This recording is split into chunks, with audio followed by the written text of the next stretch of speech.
Good evening, everyone.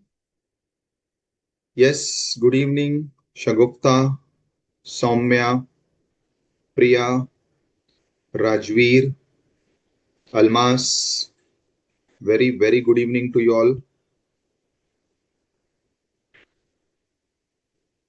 Yes, Somesh. So, students, I'm sure you all would have had sufficient time and opportunity to study this particular chapter, which I find very interesting because, at least like other chapters, immediately does not put a lot of pressure on you to solve something or to figure out something. It is initially at least plain vanilla. But yes, as we proceed, once we go to the practicals, again, you'll have to apply your skills in solving those sums. Plus, today, after the session, I'll be sharing with you a set of MCQ questions, which you all should practice because by today end, we should be able to complete majority of the provisions. So then you'll be in a position to address those MCQ questions. And this study note, which is there on the screen, whatever are my markings, that also will be uploaded at the end for your reference. So before I start deliberating, I want you all to raise your queries so that we'll first address them and we'll proceed accordingly. So you can put your queries.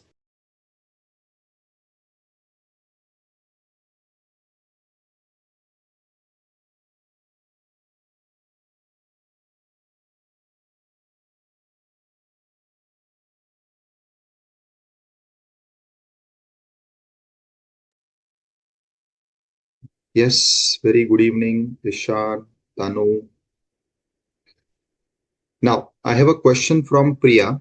She says, I didn't understand the line, any sum deducted from salary payable of a government employee for securing a deferred annuity, excess of 1/5 to be ignored. Means what? Means, beta, like how for life insurance, we said that the limit is 10%, the limit is 20%.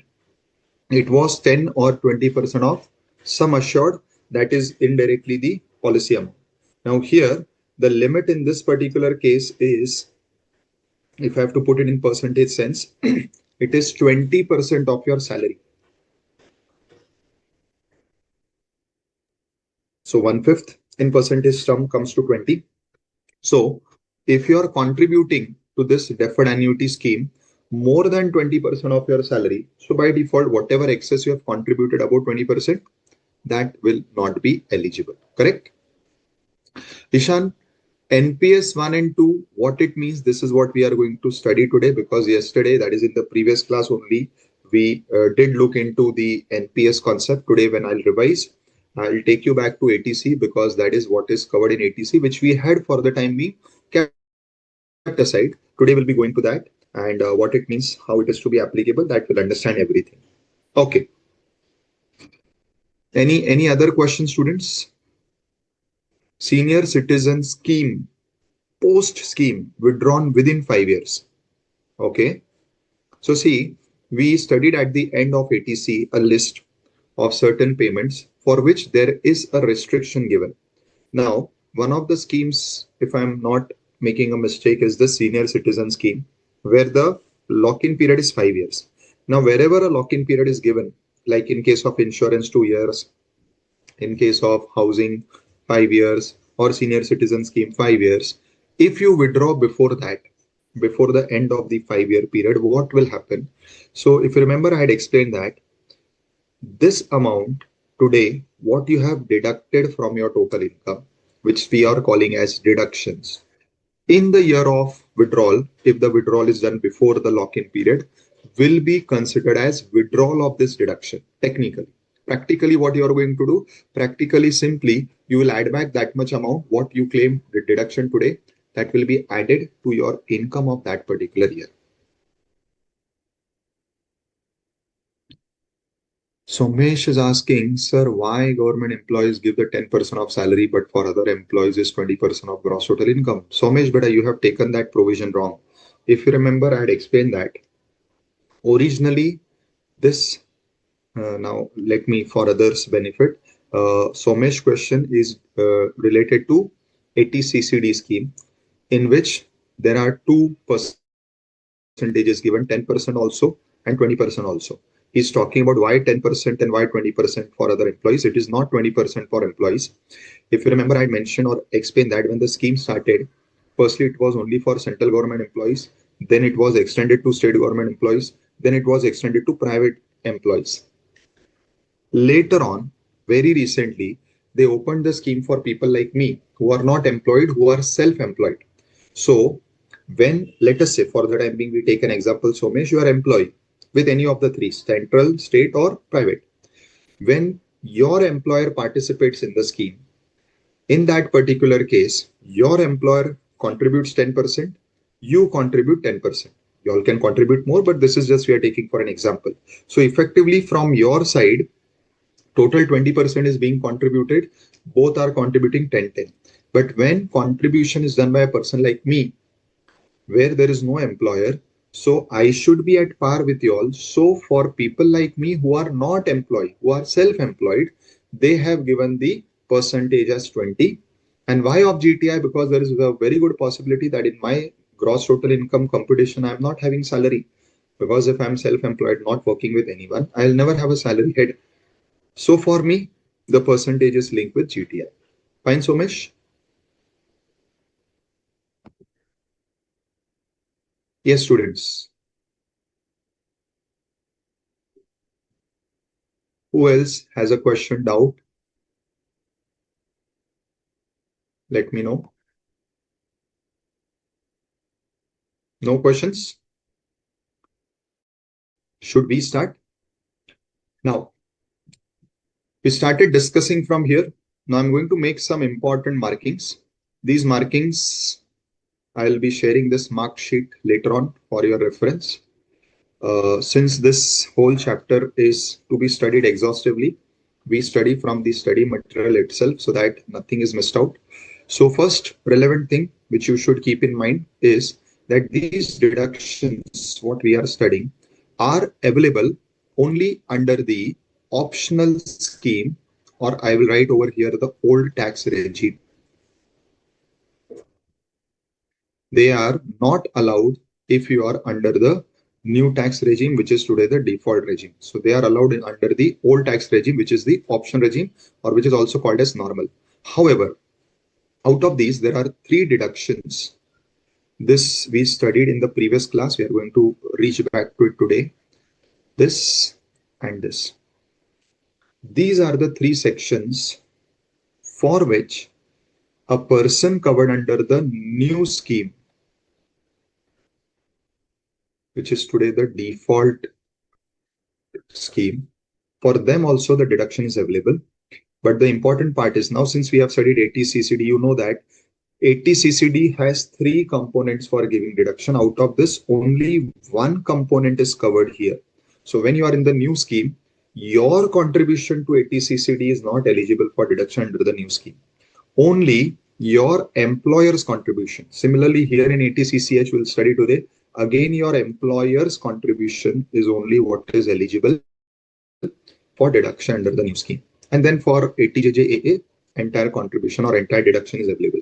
So when we come to the new scheme, only these three deductions out of all would be eligible. Right? Is this clear? So first point, important point to be kept in mind is this. This is also important in practical questions. Anyways, it is important. Plus also it is important in MCQ type of questions, that is the case study questions. Then we had discussed the difference between exemption, deduction. Then we also discussed what is 10AA. 10AA is the provisions for the SCZ units.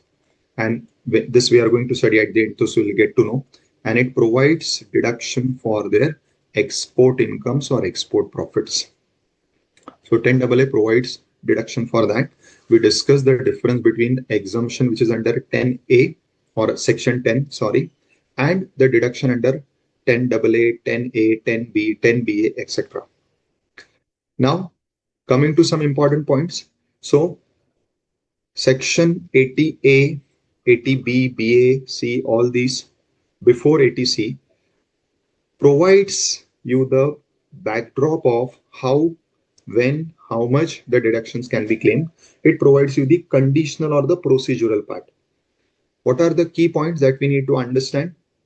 That firstly, it says that the deductions which you will be allowed are covered in 80C to 80U, and they will be allowed only when you're opting out of the default scheme. In short, when you are under the old scheme, that is what we have already seen above.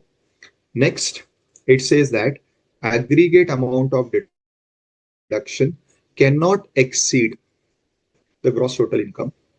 However, here, if you remember, I had mentioned that deductions are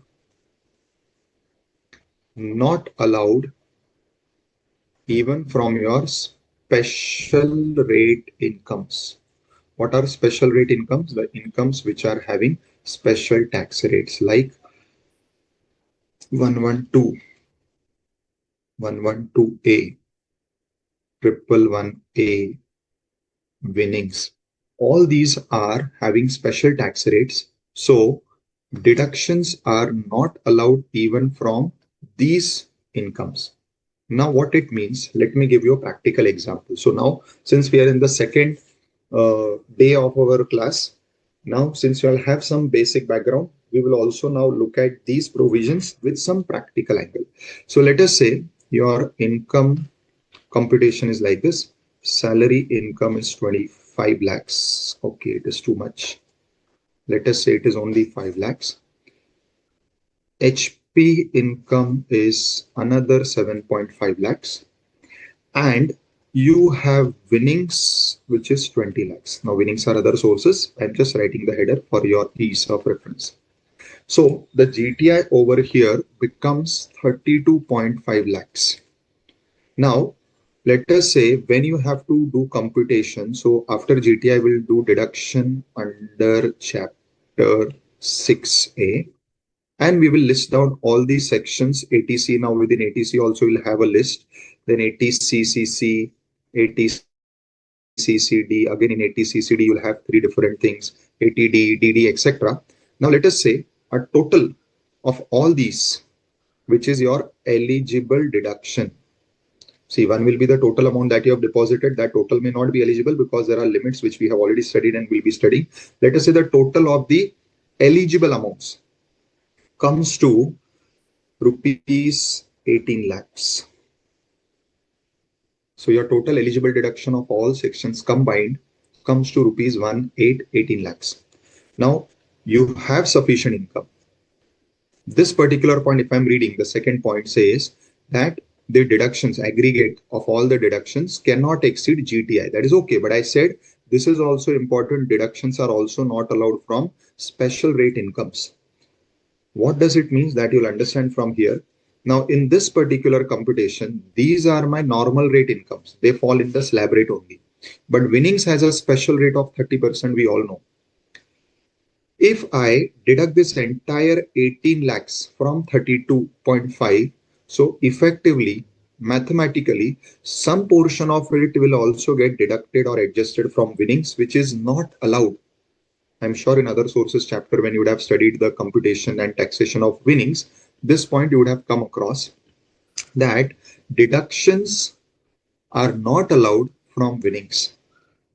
Now, in order that my computation is correct and I do not claim any deduction against winnings, the outer column which I will write, though my eligible amount is 18, but my outer will be only 1250. And finally, my taxable income will be 20 lakhs.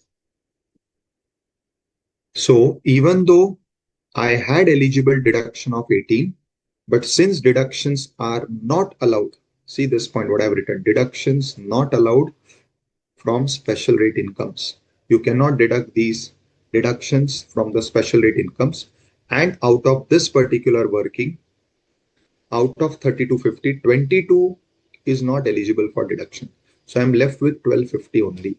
So I will be claiming deduction only of 1250. So effectively, my taxable income, which is left after this, is 20 lakhs. I hope this point is clear to all.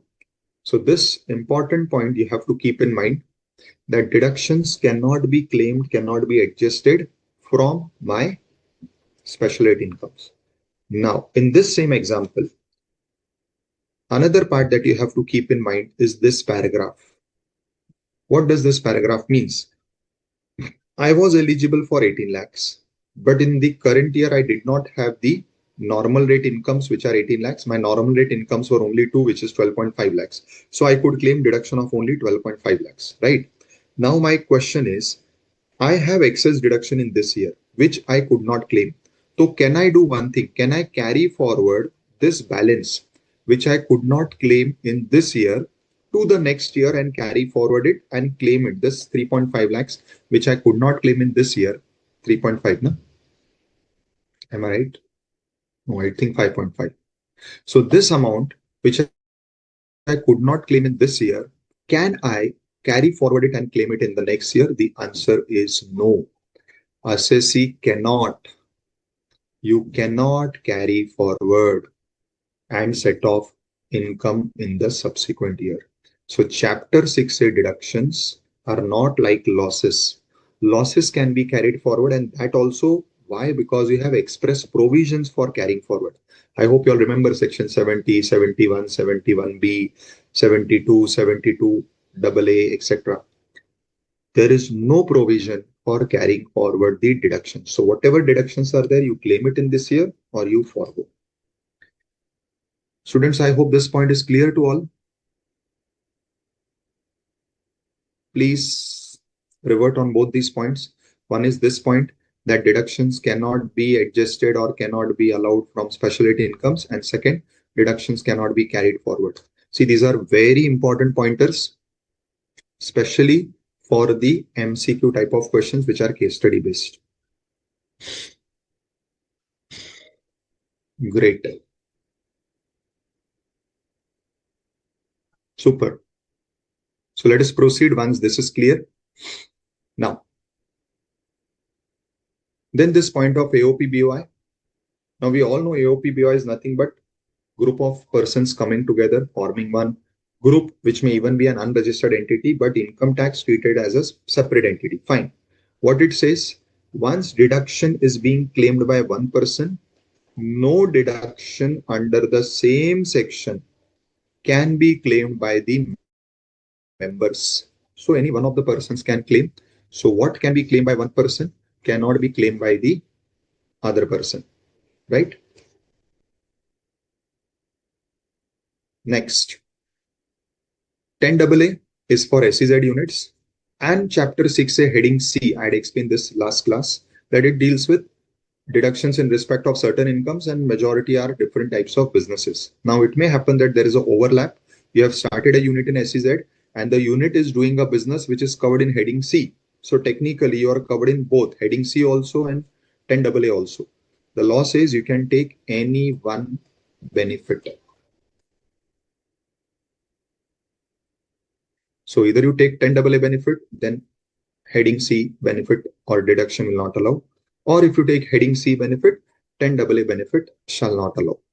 And then relating to this point only, that is now this is your point number 4. 2-3 more clarifications or conditions are there. So what it says in relation to this point number 4, now since in both these categories, 10AA also and heading C also, we are giving you deduction for profits arising from business. This profit which you want to claim as deduction shall be the profit, the deduction which you want to claim shall not exceed the profit that you have earned from this particular unit, which is in SEZ, or from the eligible business, which is in heading C. In short, since I am giving you deduction for the profit, your deduction cannot exceed the amount of profit. So whatever is the profit, to that extent, by default, the deduction would be restricted. Again, for the same point 4, it is further saying what? In order to claim deduction, it says that no deduction under any provisions referred to in point 4 above shall be allowed if the deduction has not been claimed in the return of income. Then comes the next point, that is transfer price. When this point applies, when you have two types of business, one business which is eligible, maybe under heading C or under chapter 6, say any other provision, and there is another business which is not eligible. Now there is a possibility that there would be transfer of goods or service by one to another. Now, in this particular case, there is a possibility that you fix up such a price so that this eligible business shows a very high profit and this other business will incur a loss because you have fixed your price in such a fashion. This will benefit the taxpayer because where the other business, which is not eligible, is showing lower profits or a loss, that will go to set off their other business profits. So to that extent, tax on other business profits will also reduce. And whatever is the high profit you are reporting in eligible business will make no difference because anyways, the profit which you are showing here is eligible as deduction. So you may manipulate your internal transfers in such a fashion. To avoid that, they say that when there is such a transaction, we will take the price as the market value. And then in the next point, they have explained how market value will be determined. It will be determined by taking the fair market price. Next, again, the businesses which are covered in heading C. And again, you have another section, which is PGBP head section, where certain businesses are covered. So again, both categories cover benefits for different types of businesses, and there is a possibility that both category may again have overlapping business, means same business is covered. So same rule, any one deduction is allowed. So either you claim heading C, 35 AD will not be allowed. You claim 35D, 35 AD, heading C will not be allowed.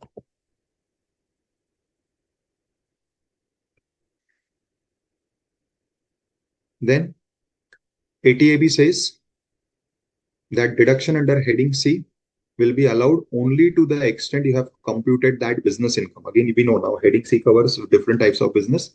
You will be allowed deduction only to the extent such income is computed as per the provisions of Income Tax Act, means as per PGBP. Next, section 80AC says that for getting benefit of heading C, the return which you are filing, that should be filed before your due date of filing the returns, which is given under section 139(1).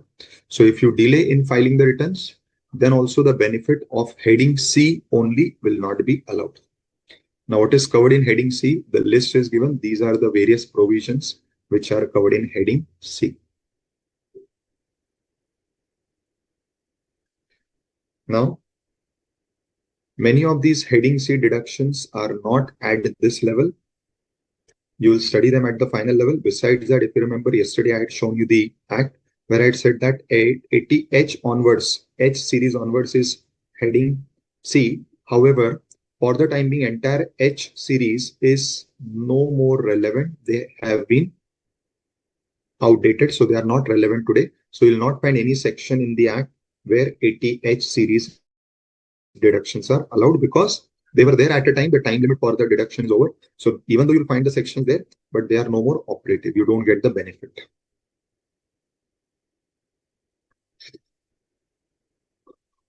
Okay. Now, we started with the first section, 80C.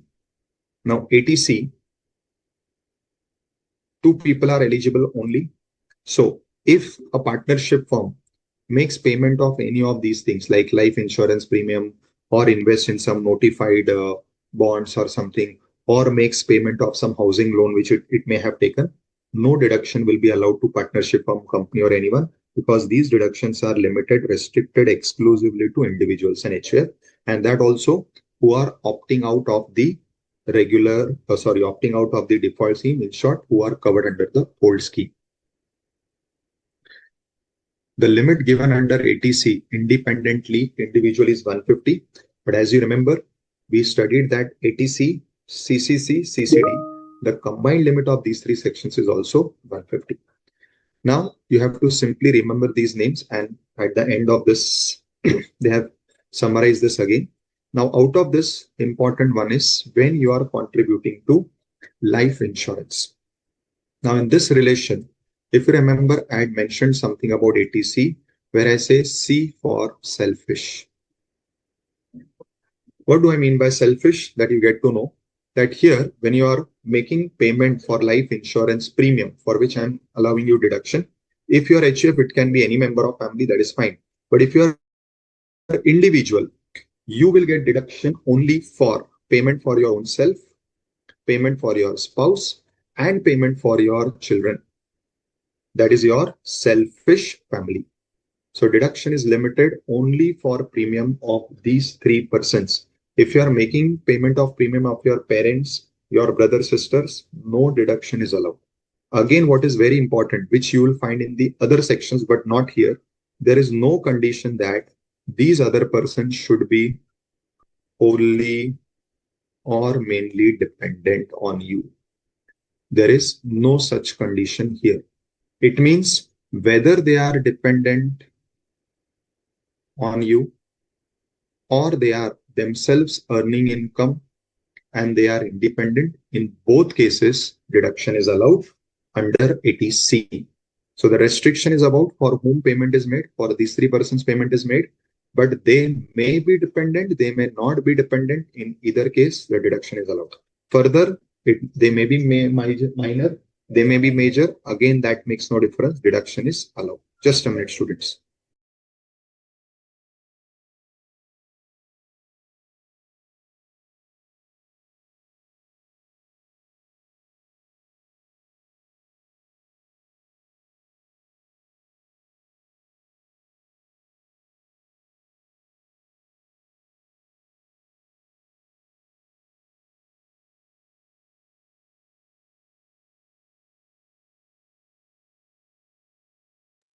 Sorry. So this is an important point to be kept in mind, that for whom you have taken this policy and for whom are you paying the premium. That is very crucial. This will be a very relevant point when we are dealing with the practical question. Now, coming to the limit, this is the cutoff. So you can put it like this. 1st April 2012. If the policy was taken before this date, maximum limit for which deduction is allowed is 20% of policy amount. I'm using a simple term, though they have used slightly technical term, capital, sum assured. You can simply keep in mind policy amount. And if the policy is taken after this period, it is 10% of the policy amount. So policy taken before 1st April, policy taken after 1st April. Important point. If nothing is mentioned in the sum, because the sum may say that you have made payment for policy premium, but it may not have specified the date.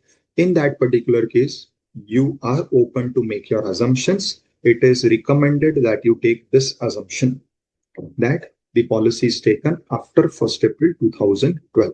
It means you will take the maximum limit as 10%.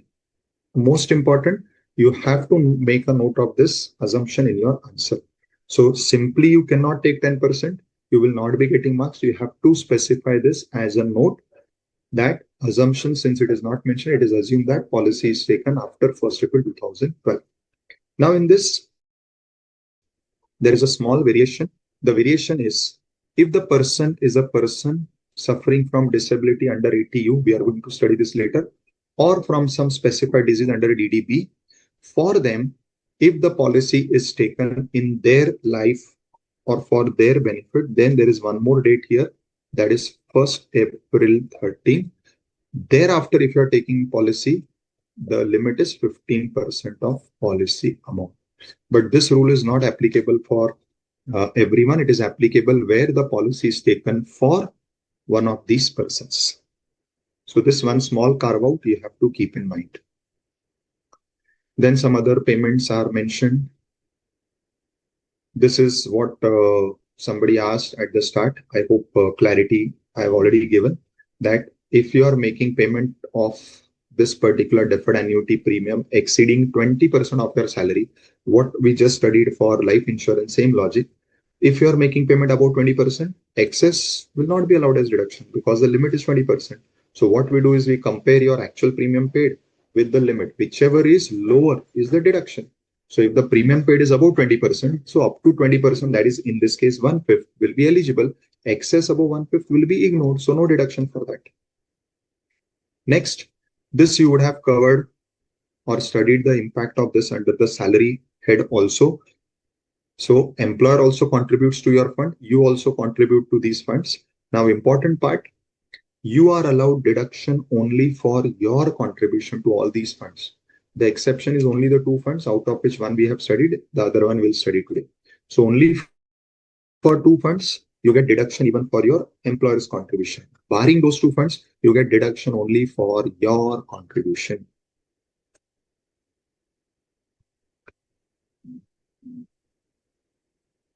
Then again, an important one for which you generally get question covers this particular point. So when will you get deduction? Where you have taken out this policy, which is Sukanya Samruddhi scheme, and you are taking out for your girl child or for such girl child for whom you are appointed as the legal guardian by the court. So if you have taken policy in their name and you are making payment for this particular policy under this particular account, you are eligible for deduction. Important, when this particular policy will mature and you will be getting payment from this policy, the rule is it will be exempt. It shall not be included in your total income. So the withdrawal from this particular scheme is fully exempt. NSC, I had mentioned one important thing, that NSC gives you deduction in all the years. So in the base year, that is current year, you get the deduction for the amount that you deposited, that is the principal. Thereafter, every year, some interest is getting accumulated, accrued on your account. This interest is first included as your income under other sources because you have earned it. And then, besides treating it as income under other sources, you again get deduction under section 80C because that interest is also getting reinvested because you have not paid the interest. So for NSC, the effect is every year. Base year, the principal portion, which is deduction. All further years, the interest portion, which is income plus deduction.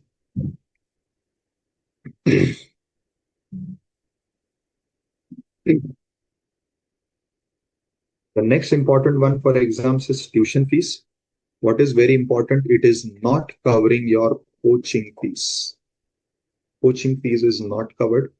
So when you have joined any school, college, university, and you have joined for a full-time education, then whatever fees you are paying to these, in that fees, the total fees is not eligible. Only the tuition fee component of the total fees is eligible. And here they have put a limit of two children. So whatever fees you are paying for two children, it may be any two children. It may not be your first two or the next two. It may be any two children. What you are paying, the tuition fees for your children up to two, they are eligible. Most important, the educational institutions should be within India. If you are taking up some foreign institutions course and you are making payment of fees for that, there is no deduction. Another important is you are making repayment of housing loan. Now, what is not mentioned, I'm adding, it is the housing loan principal component. Now, when you are paying your housing loan installment, it is covering two things. One is the principal and the other is the interest. Principal is eligible under 80C subject to the conditions that are given. Interest will be first covered under section 24 clause B, that is the head HP to the extent allowed, and the surplus will again get covered over here under 80EE. We are going to see that when we go to that particular section today. So interest is allowed under two categories, obviously subject to fulfillment of respective sections conditions, but that is what is the eligibility. Principal is covered here.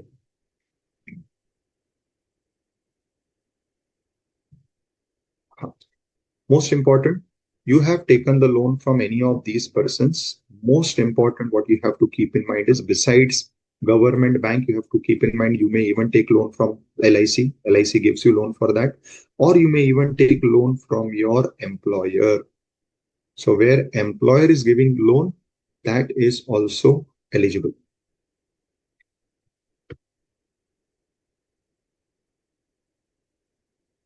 Then you have made a fixed deposit.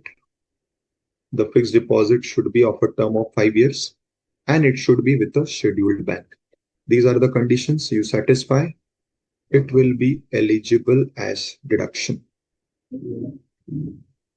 Similar to this was the other fixed deposit, which is with post office. Next, senior citizen, whatever you are depositing in this, you are eligible.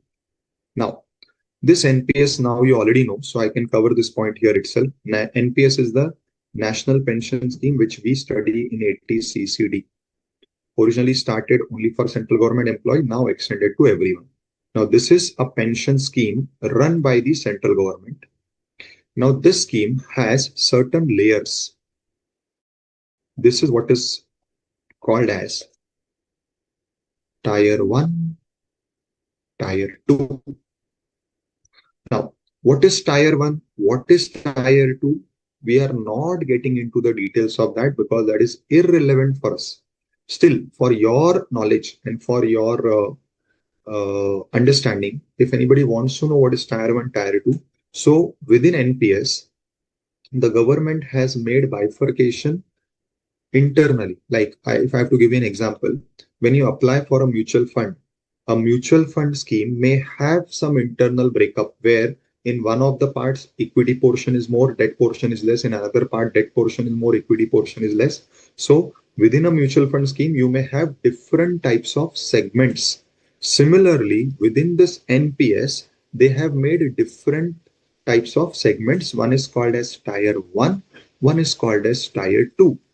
So what we are covering here in 80C is what is Tier 2. So only Tier 2 is what is covered under 80C. Tier 2 is something additional and it is again limited only for central government employees. So all other employees who can contribute in NPS, for them Tier 2 is anyways not available. So they all cover under Tier 1. So Tier 1 deduction we study in 80CCD itself, and Tier 2, which is available only to central government employees, where they are allowed to make some additional contribution in that segment of NPS, which is called as Tier 2. For that contribution, you can come to 80C and take the deduction. This is what is the point. Now, what happens when you withdraw the amount from any of these things? So here they have given some timeline or some lock-in period. What is this lock-in period for insurance? Both types of policies, single premium or regular premium, you should not withdraw the amount up to 2 years. 2 years is very short. Normally, nobody will do that. But if you do that, whatever deduction I had given you for this insurance premium in the first and the second year, that will be taken back. Similarly, for ULIP, the timeline kept is 5 years. Similarly, for principal repayment of housing loan, you should not transfer the house within 5 years. So same timelines you will find.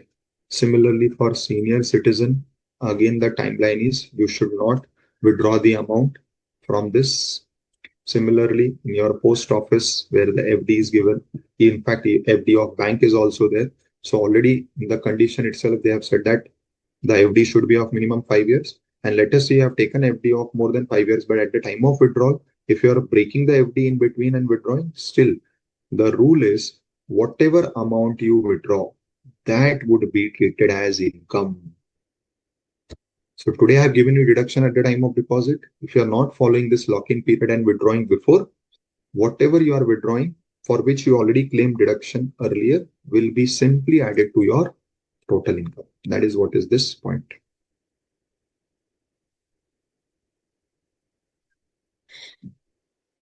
Fine. This is all 80C. Anybody having any questions in this? Arshad is saying, sir, point number 2, in repayment of housing loan. We did na housing loan. Which point number 2 you are saying repayment of housing loan? This one. In this point 2 somewhere, where is this point 2 beta in housing loan repayment? You are saying this or where the housing loan was given here?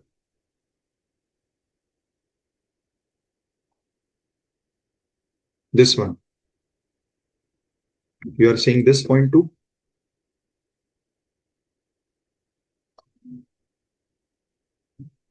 Okay.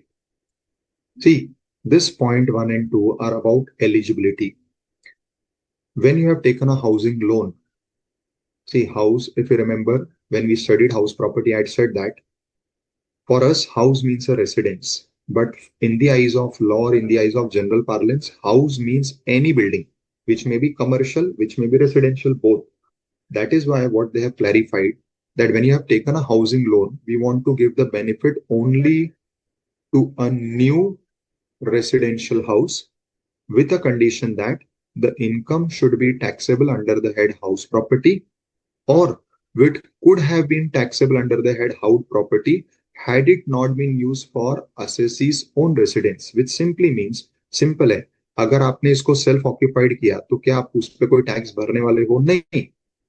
पर अगर आप self occupied नहीं करते, had it not been use for assessee's own residence, मतलब अगर आप self occupy नहीं करते, in other words let out करते, तब तो टैक्स होता था ना. So this is where the residential house is let out eligible because वो इनकम ऑलरेडी चार्जेबल हो रहा है एचपी हेड में, and where this residential house is self occupied which would have been chargeable had it not been self-occupied. Correct? So in short, residential house housing loan is covered, both let out residential house, self-occupied residential house. Is this clear, beta? Perfect. Jaindra is asking if FD of 5 lakhs, and for this FD 150 deduction is claimed. See, remember one thing. When we are saying ki on withdrawal you will have to add it to income, the by default rule is what will be added to income is not the entire amount withdrawn. It will be only the amount for which you are allowed deduction. Now, as you rightly pointed out, the limit under ATC is only 150. Now, you made FD of 5 lakhs some 2 years before, but we did not give you deduction of entire 5 lakhs. We gave you deduction of 150 only because that is a limit under this section. Now, after 2 years, you broke that FD, you discontinued the FD, and you took entire 5 lakhs. I will not add to your income entire 5 lakhs. We add to your income only that amount which was earlier allowed as deduction. So, Jaindra, good point. If somebody else also has this doubt, when we are discussing about the withdrawal of this particular part, the withdrawal will cover only that amount, or in other words, only that amount will be added to your income and made taxable, which was earlier allowed as deduction. So your withdrawal may be of a higher amount. What is tax is what was earlier allowed as deduction. Fine.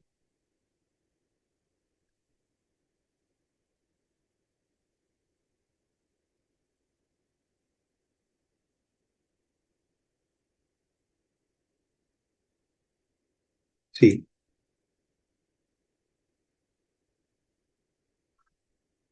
total amount of deduction, right, shall be deemed to be income of the previous year. So what was allowed to the assessee as deduction earlier will be treated as income in the future year whenever the withdrawal is made. So entire amount withdrawn is not taxable, only that amount which was earlier allowed as deduction. Fine. What is this line?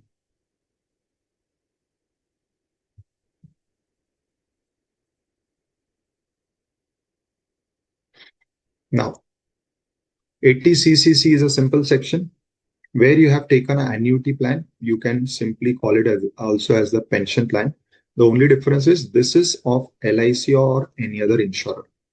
So when you have taken a pension plan, then whatever payment you are making of the premium up to 150 is your deduction. However, as per section 80CCE, the combined deduction is also 150 of C, CCC and CCD 1.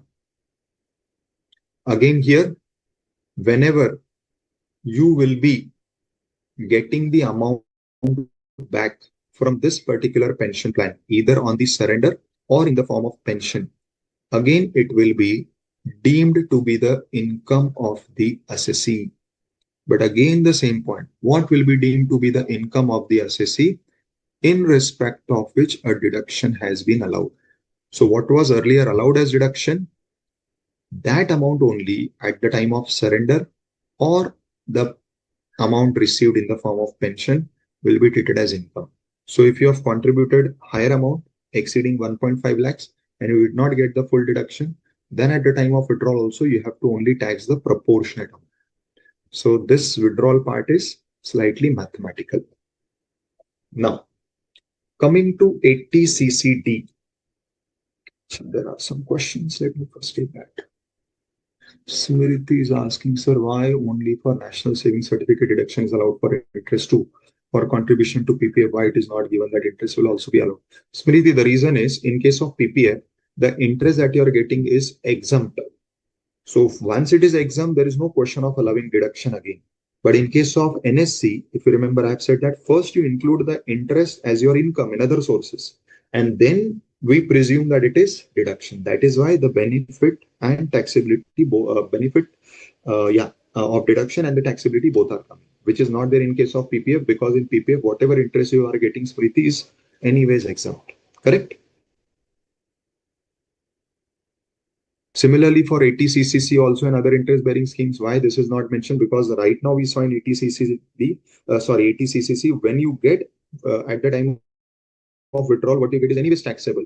So I'm not taxing the interest now, but I'm taxing the withdrawal later. So somewhere it is getting compensated.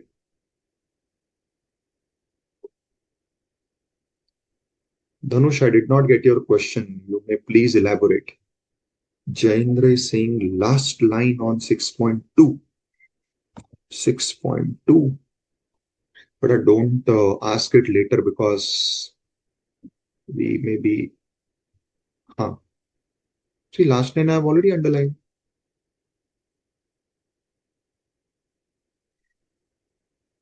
I did not get your point. This we already discussed. I have already underlined. What is your question in this, Jaindra?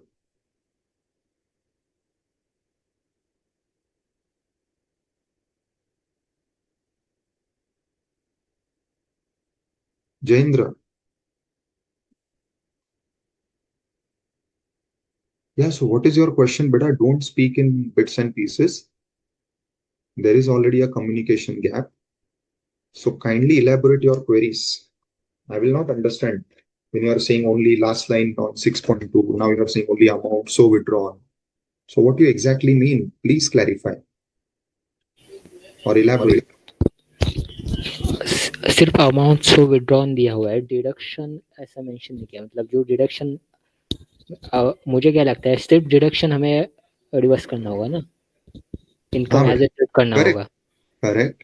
लेकिन यहाँ पर लिखा है amount so withdrawn will be chargeable to tax. See, beta, you are not reading the law, correct? This is just elaboration in some book. I have given you the logic, or you also take it logically. मैंने आपको एक और logic बताया था पिछले class में. आप अपने ही बैंक अकाउंट में पैसे जमा करते हो 1 लाख रुपए, और उसके ऊपर बैंक इंटरेस्ट देता है समझो 10,000 रुपए. अब जब आपको पूरे 1,10,000 मिलेंगे, क्या आपको वो 1 लाख पे वापस टैक्स भरना पड़ेगा? Answer is no. करेक्ट ना?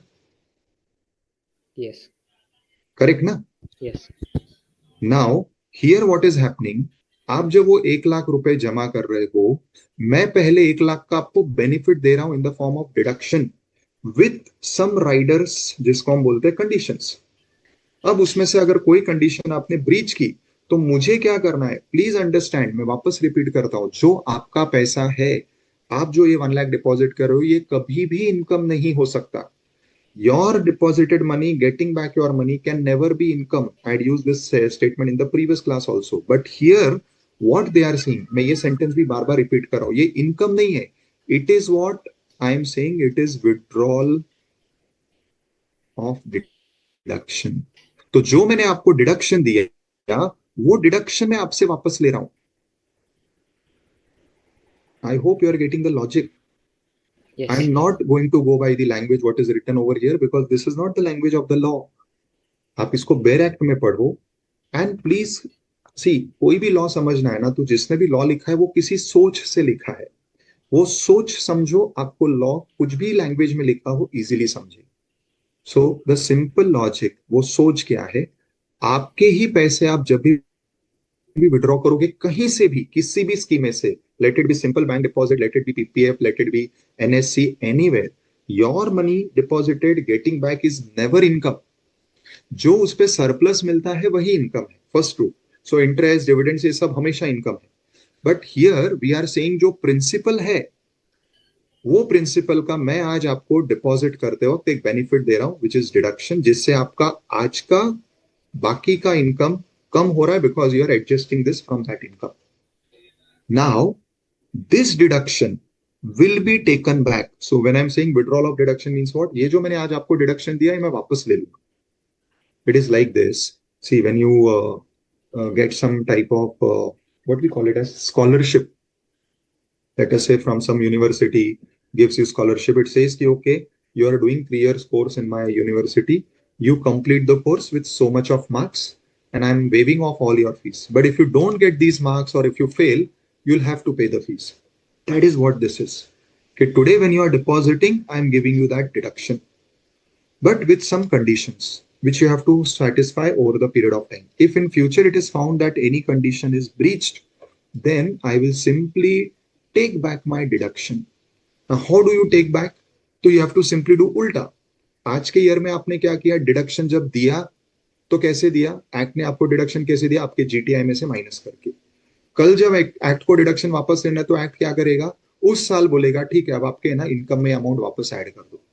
और वो कौन सा अमाउंट ऐड होगा? जिसका पहले डिडक्शन मिला है. Please understand this. Your deposited money return back never is income. This is also not income. This is withdrawing your deduction. I hope that I was able to make it clear. Yes. So just please. Like 41. Sorry, beta. Just like 41. Ah, perfect. Super. Super. 41. Excellent. Okay, thank you. I appreciate your analogy. Dhanush is saying, sir, any situation for this deduction of our previous year will be added back for withdrawal will be charged to tax. So it means if I invest 1 lakh and get deduction at the time of withdrawal, I get 2 lakhs, then my income should be shown as what?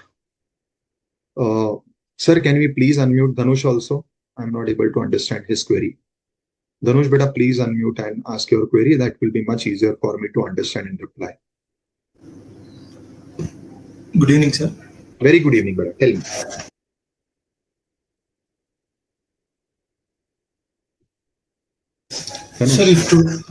Sir, can you hear me?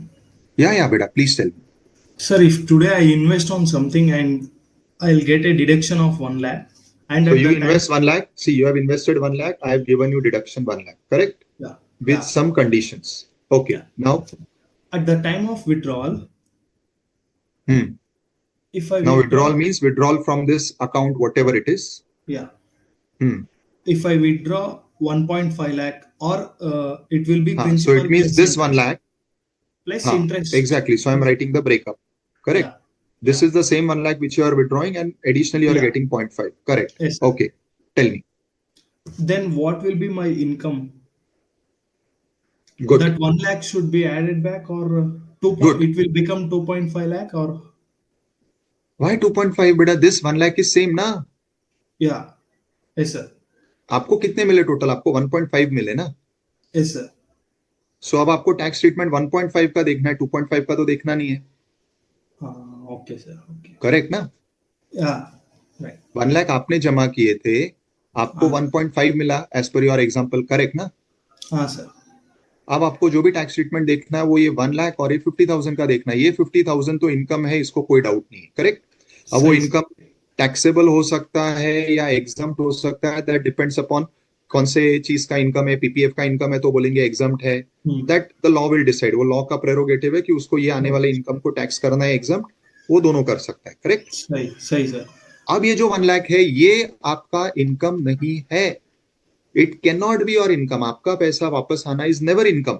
Correct? लेकिन अब वो भी taxable है. ना ना ना ना ना ना ना ना. फर्स्टली ये क्लियर हुआ, it is not income. I am continuing Jayendra's query only. Right? ये इनकम तो नहीं है, ये माना आपने. हाँ सर. अब आपको ये देखना है कि जब आपने जमा किया था तब मैंने किसी प्रोविजन में इसको डिडक्शन दिया. वो चैप्टर 6A का प्रोविजन है या जो भी है. करेक्ट? अगर डिडक्शन देते होगा दैट पुट सम कंडीशन. अगर ये कंडीशन आपकी सेटिस्फाइड है तो मैं इसको नॉट इनकम ही रहने दूंगा, चैप्टर क्लोज, क्योंकि आपका जमा किया हुआ पैसा वापस आना इनकम होता ही नहीं। नहीं। करेक्ट। करेक्ट। एंड मैंने इसका एक बेनिफिट दिया था जमा करते वक्त, subject to some conditions which remain satisfied, so nothing doing, क्योंकि मैंने कंडीशंस आप सेटिस्फाई कर रहा है, मोर देन हैप्पी। मैं आपको डिडक्शन देना चाहता था, इसलिए तो मैंने बोला आप इधर इन्वेस्ट करो, मैं डिडक्शन दे रहा हूं। Correct. Correct. But if you breach any of these conditions, तो अब मैं क्या देन बोलूंगा बॉस, पनिशमेंट। इनकम ये अभी भी नहीं है, इट इज नॉट इनकम। ओ ये जो मैंने आपको बेनिफिट दिया ना, वो बेनिफिट वापस करो, जिसको हम बोलते हैं विड्रॉल ऑफ डिडक्शन। आज भी ये इनकम नहीं है बेटा, पर सही सही। मुझे आपको जो बेनिफिट दिया वो वापस लेना है। वापस लेना है मतलब वापस कैसे लिया जाएगा, इस साल के इनकम में वो ऐड होगा, ऐड हो जाएंगे। But it still is not income, please not income understand. But okay sir, okay. It is like आपकी अकाउंट्स की भाषा में रिवर्सिंग, जो अभी इसने बोला था ना जेंद्र ने 41 वाला, कि पहले हाँ मैंने सर। डिडक्शन दिया, आज वो पैसा आया तो मैंने उसको टैक्स कर दिया। सेम सही सर। पीजीबीपी वाला लॉजिक। तो मैंने इधर डिडक्शन दिया with some riders, rider satisfied, तो आज पैसा मिलने के बाद भी कुछ नहीं करना है, क्योंकि वो वैसे भी इनकम नहीं है। राइडर्स नॉट सेटिस्फाइड, तो एज अ पनिशमेंट मैं आपको क्या बोल रहा हूं, ये इनकम तो नहीं है, मगर मैंने आपको जो बेनिफिट दिया था, मेरा बेनिफिट रिटर्न वो करो। वापस दे। तो सही जो सही। आपने इनकम में माइनस किया, उसका उल्टा करना है, तो इनकम में ऐड ऐड करना। करना। इट इज नेवर इनकम, ये रूल, ये सिद्धांत है। हाँ sir. It is a principle कि your money returning back from anywhere, from any scheme, any fund, any bank account, never income. But tax treatment is जमा करते वक्त बेनिफिट, विड्रॉल के वक्त आप देखो क्या आपके कंडीशन सेटिस्फाइड है, तो वो अभी भी नॉट इनकम है, नॉट टैक्सेबल है। विड्रॉल के वक्त अगर आपके कंडीशन ब्रीच हो चुके हैं, तो इनकम तो नहीं उसको है, मगर मैं। ऐड करना है। Okay sir. Perfect. Okay sir, I hope thank it you. Is clear to everyone students.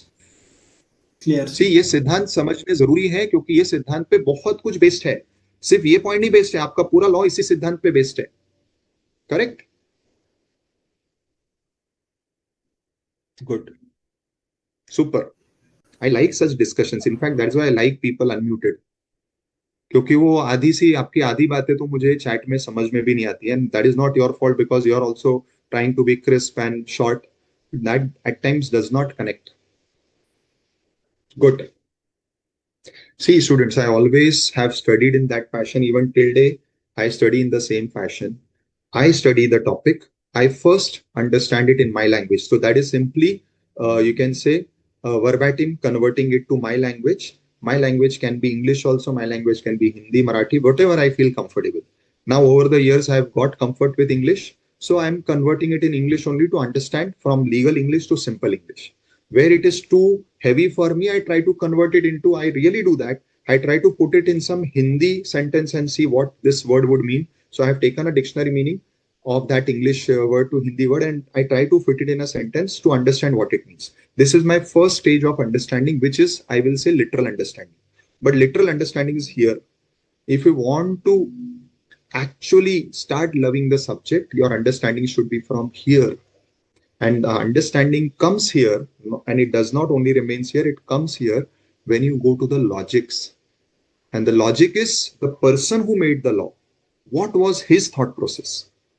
And this is what I called as principles or siddhant of any subject, which is whether costing, whether tax, whether accounts, any subject. It is not limited only to tax. You understand that siddhant, you understand the underlying foundational principles.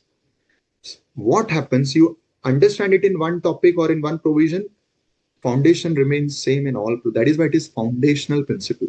सिद्धांत उसी को बोलते हैं. Correct. Try to study subjects like that. That will do two things. One, clarity आएगी. You will be confident while answering or handling any further new provisions also.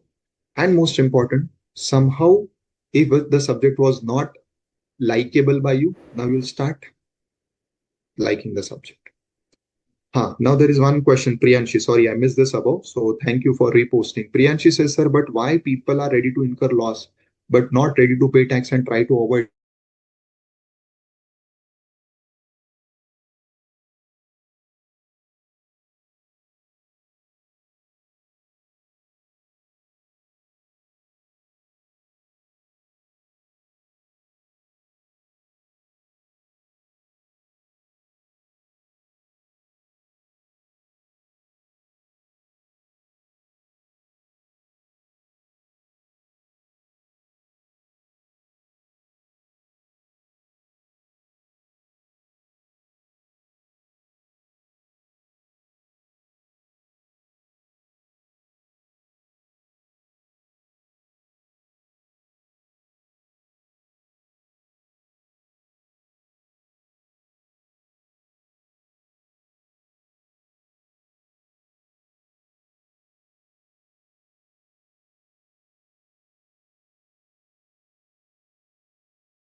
that one is the cement business where I manufacture cement. Now I'm incurring some cost. Let us say it is 100. I should sell it for 105 to get the profit of 5. Fine. Now, normally I sell it for 105 only because that is what is the market price and I get my 5 rupees profit. Fine. I have another another business which is eligible where this will become my cost. And let us say here the price is 500. So 105 is this cost, all other costs, whatever I incur. And then my net profit over here comes to 20. So understand this. Here I have net profit of 5. Here I have net profit of 20. This 105 is my cost here.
So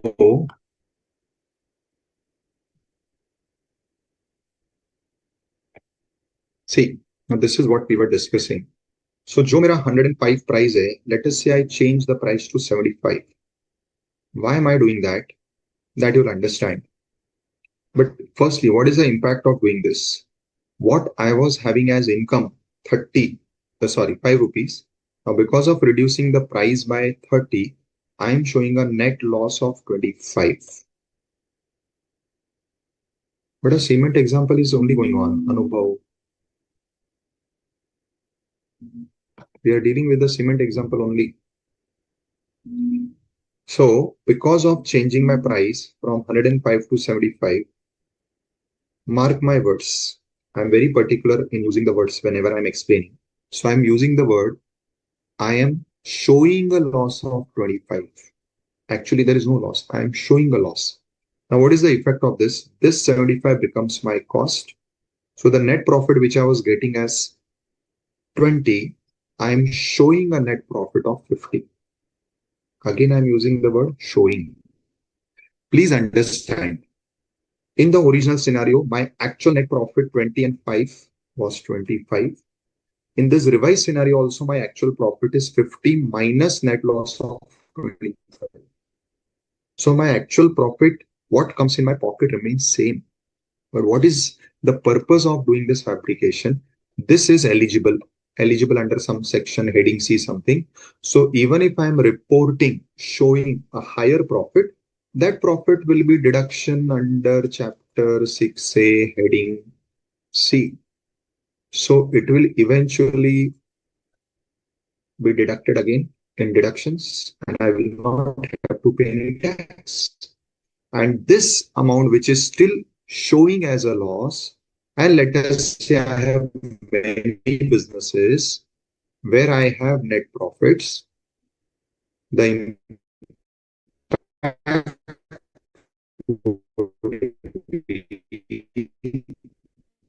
this will go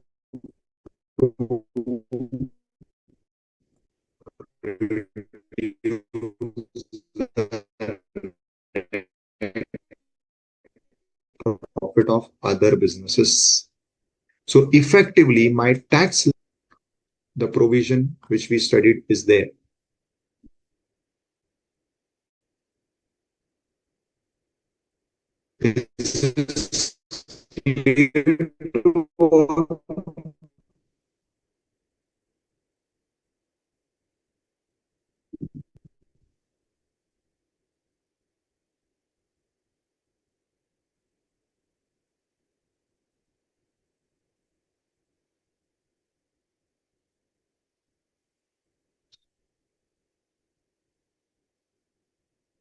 Students, is this clear?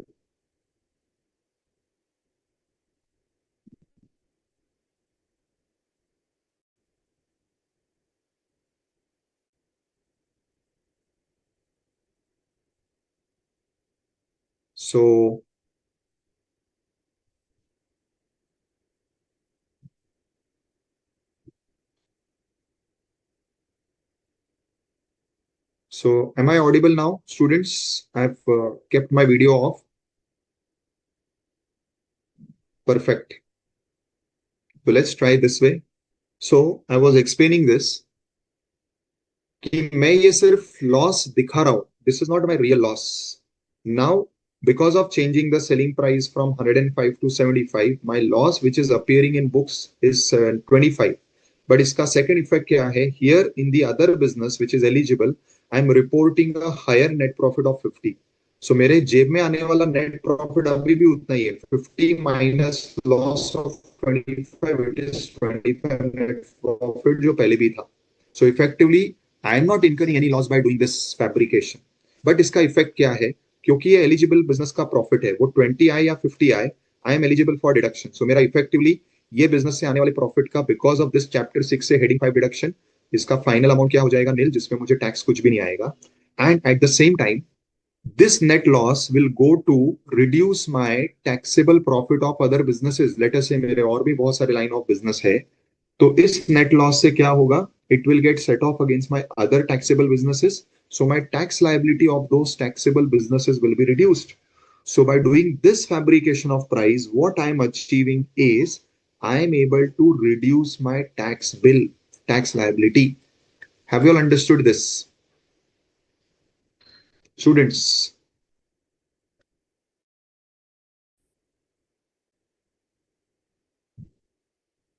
correct? So this is where somebody would, I think Priyanshi had asked the question ki why anybody will incur loss to save tax. Nobody is incurring loss, beta. It is only the loss which is being shown. It is not incurred. Am I clear? Let us proceed.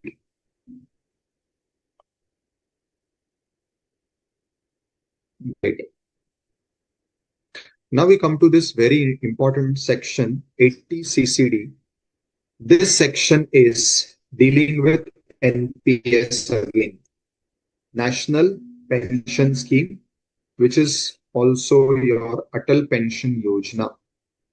So this Atal Pension Yojana is what is covered in 80 CCD.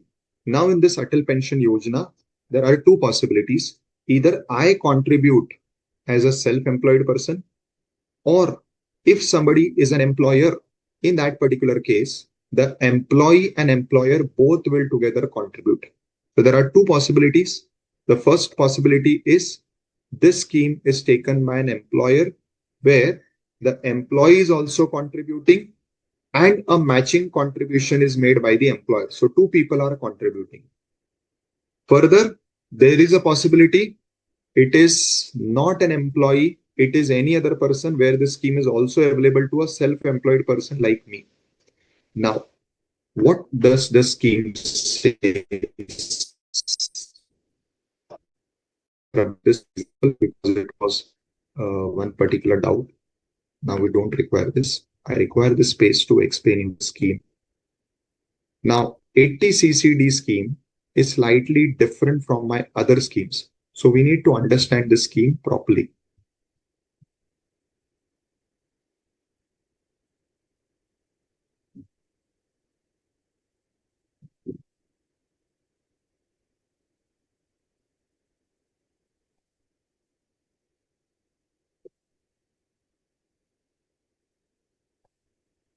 Now, this scheme of 80 CCD is available to two persons. One is a person like me who is self-employed.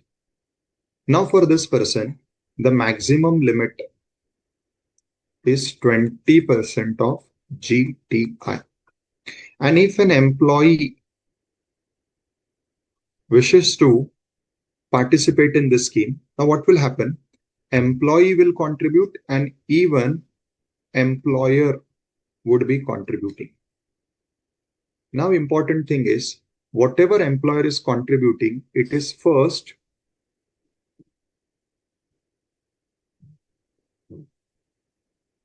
if you go and check definition of salary under section 17(1), which is the definition of salary, it covers this point. I'm just putting on my video again.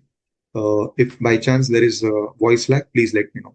So, firstly, whatever your employer contributes, as per 17(1) provision, it is first included in your gross salary. Now, after inclusion in gross salary, you come to 80 CCD, where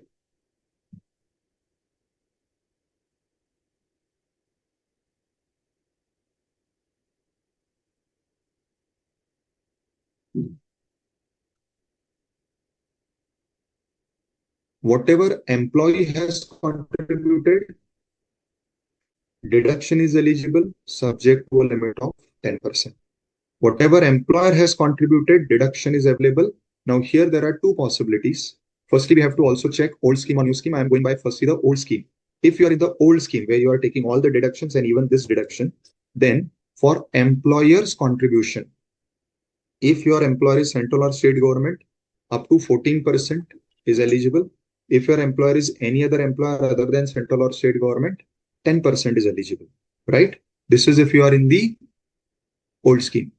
If you are in the new scheme, irrespective of employer, the maximum limit is 14%. Now, all this is percent of salary. Correct? I hope now this is clear. Now, there is again a maximum limit. Section 80 CCD 1, 1B, and 2. For this employer's contribution, which is covered in 80 CCD2. There is no monetary limit. In short, whatever your employer is contributing, there is only one limit, which is this percentage limit that you have to satisfy. But when it comes to your own contribution, whether you are a self-employed or your employee, the contribution which you are making, which I am saying your own contribution, for that, you have to satisfy two limits. One is this percentage limit, and that percentage should also satisfy the monetary limit. Now, what is this monetary limit? 80 CCD bracket 1 plus 80 CCC plus 80C. Together combined, the limit is 150. And then under 1B, you have additional limit of 50. This is where we concluded in the previous class. Ishan, beta, be patient. Will come to everything. For me, more than what you are saying, what you have asked, what I'm firstly to answer you, what you are saying is yes. Everywhere, this is the rule.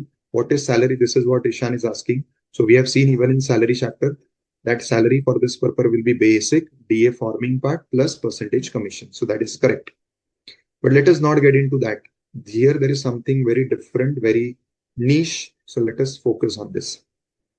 So you are having the limits which are arranged in this manner. Correct? Now, let me explain this with a monetary example. Okay?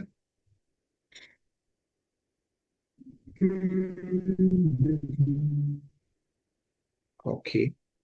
Let us say your ATC amount, eligible amount of deduction under ATC is 90,000. CCC is 30,000. Correct? Now, for the purpose of ATCCD, I am first using the word your contribution, and then I'm using the word employer's contribution. Your contribution is 120. Employer's contribution is 120. Now you apply the maximum limit, which is 10% of your salary. Correct? Now 10% of your salary comes to, let us say, rupees 95,000. And same for employer, 10% of salary is 95,000. Now you contributed 120, but as per the maximum limit of 10%, the amount is. Similarly, employer contributed 120. And again, let us say the limit for employer is 10%. I'm not taking the 14% case. I'm taking the 10% case. So the eligible deduction, even for the employer's contribution, is 95,000.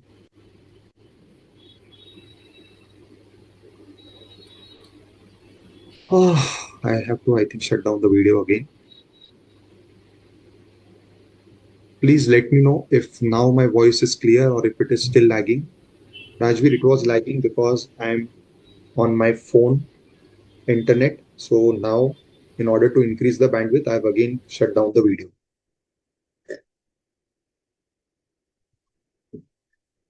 So now I presume my voice should be clear. Right?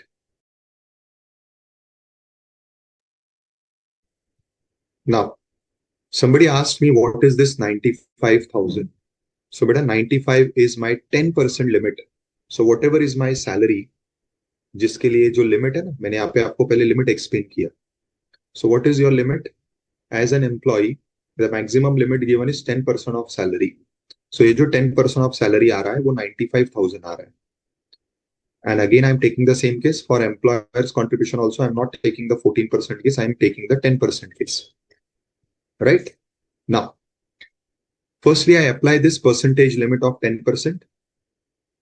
So I get the eligible deduction. Jitna मैं maximum deduction ले सकता हूँ under this section, it is 95 for my contribution, 95 for employer's contribution. Now I apply the second maximum limit, which is the monetary maximum limit. Now in this, I have to see that there are three subsections giving this monetary maximum limit. One is subsection 1, 1B, and 2. First, I start with subsection 2. This is for the employer's contribution, where there is a maximum limit of 10%, 14%. For the time being, I'm going by the 10% case. As per this 10% limit, the eligible deduction which I am eligible in this case is 95,000. I will get my entire deduction of 95,000. So this is my deduction under section 80 CCD bracket 2. So first figure freezed. So my first deduction under this section under 80 CCD 2 is the employer's contribution, which is coming to 95,000. This is my final deduction. Now I come to my contribution, where the eligible deduction comparing both the figures, contribution and maximum limit of percentage, comes to 95. Now, am I able to take this entire 95 or not? That depends upon the limits of monetary, that is under subsection 1 and 1B. What does subsection 1 says? The subsection 1 limit is a combined limit of 150 along with the other two sections. Now, if I check my other two sections, I have already taken 90,000 in ATC. I've already taken 30,000 in CCC. So in CCD bracket 1, how much I can take? You all tell me. How much I can take?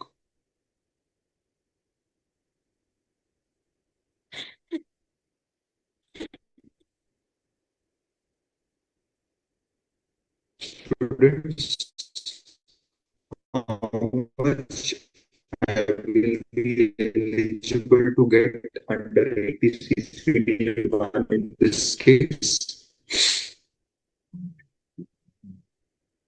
Anubhav, Priya, Jaindra, Farhan, super. Saying 80,000, it is incorrect. Soumya, Rajveer, correct. Both Soumya, one is Soumya Lodha and the other is Soumya O. I don't know what is O standing for. Surname, I'm not getting complete surname. So both Soumya, you are correct. So the answer, students, is I have a maximum limit of 150, which is combined of these three sections. Out of 150, I have already consumed 90 and 30, that is 120. So out of 150, I can take 30 here. So my eligible amount as a percentage is 95, out of which 30,000 I have used, and this total is my limit of 150 as per section 80 CCE. So 80 CCE has put a combined limit for these three sections, which is 150. Now, I am eligible for one more limit of 1B. So now I will claim 1B. 1B monetary limit is 50. My total eligible amount was 95. Out of 95, I've already used 30,000 here. So how much is the balance I'm left with is 65. So now under 1B, I will be able to get 50,000 because the monetary limit under 1B is 50,000, which now I am eligible to use fully because the amount left is 65. So my final deduction, including even the employer's portion where I already concluded for employer, I'm getting 95 full because for employer, there is no monetary limit. So in this example, my total deduction of these three sections combined, ATC, CCC, CCD, all three parts is this. Please go through this. According to me, this is the most technical part of your income tax law.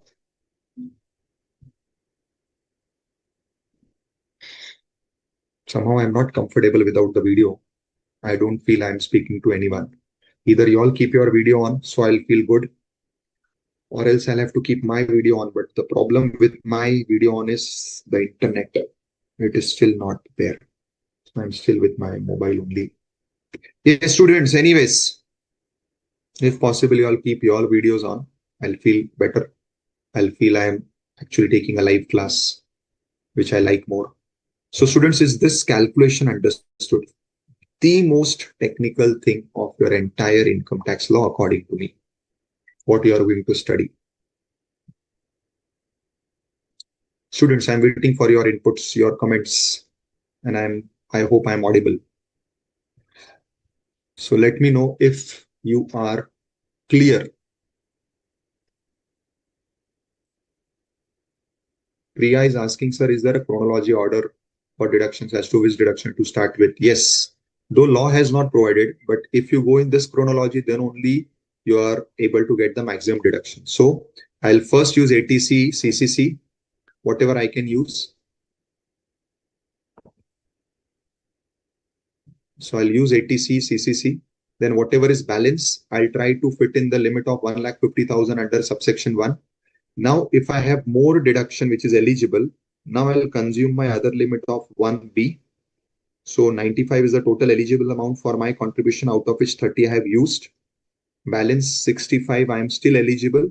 So I will now consume my limit of 1B, which is up to 50. So I'm using 1B.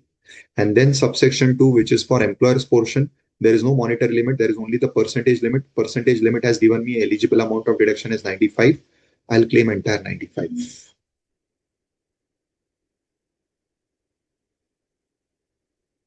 Saumya बेटा 95 self employed में कहा लिया है मैंने?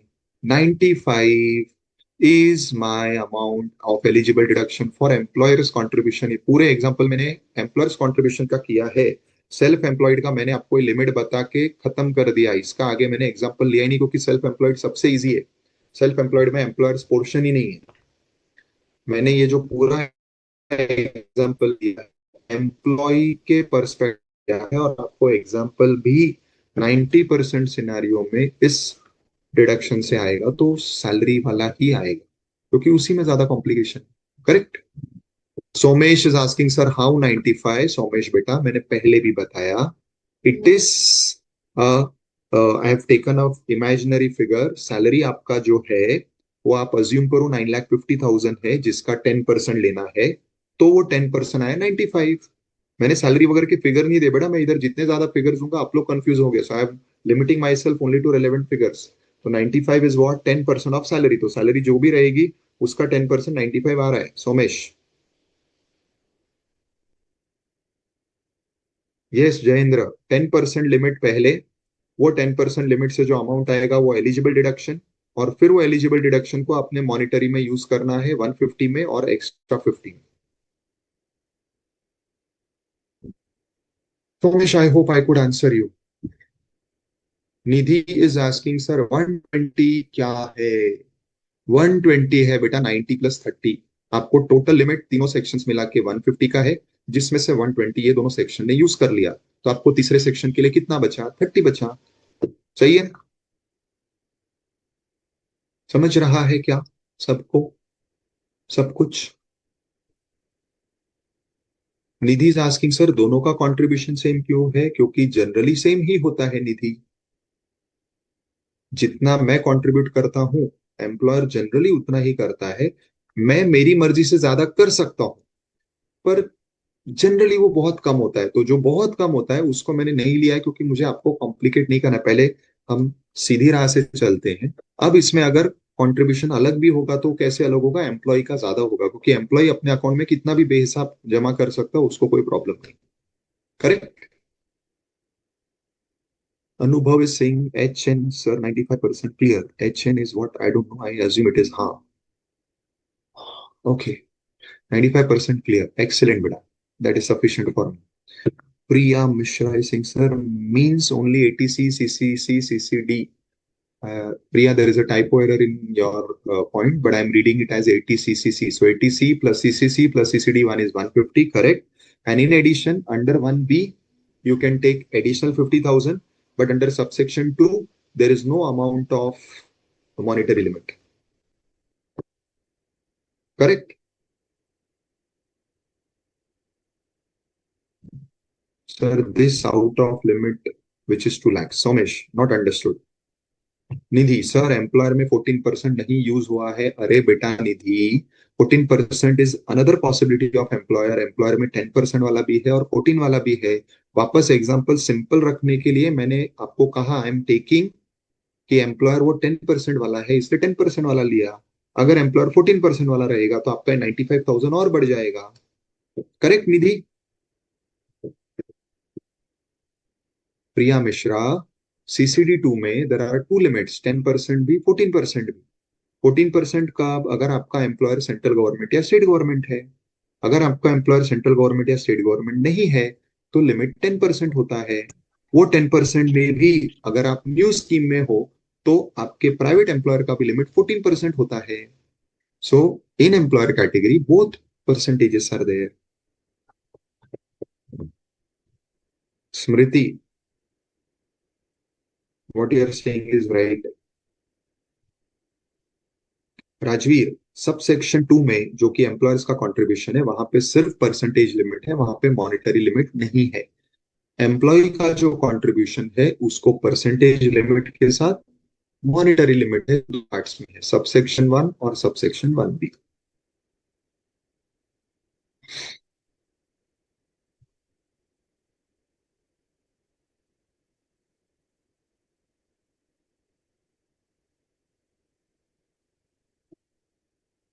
तो उमेश बेटा आप क्या पूछ रहे हो अभी? आप पूछ रहे हो 80 CCD 2 what is the limit. तो बेटा लिमिट की तो बात चल रही है। 80 CCD 2 में परसेंटेज का लिमिट है जो है 10% भी और 14% भी, depending upon who is the employer और आप कौन से स्कीम में। मगर 80 CCD 2 में मॉनिटरी लिमिट नहीं है, there is only percentage limit. Correct? I hope clear हो गया है।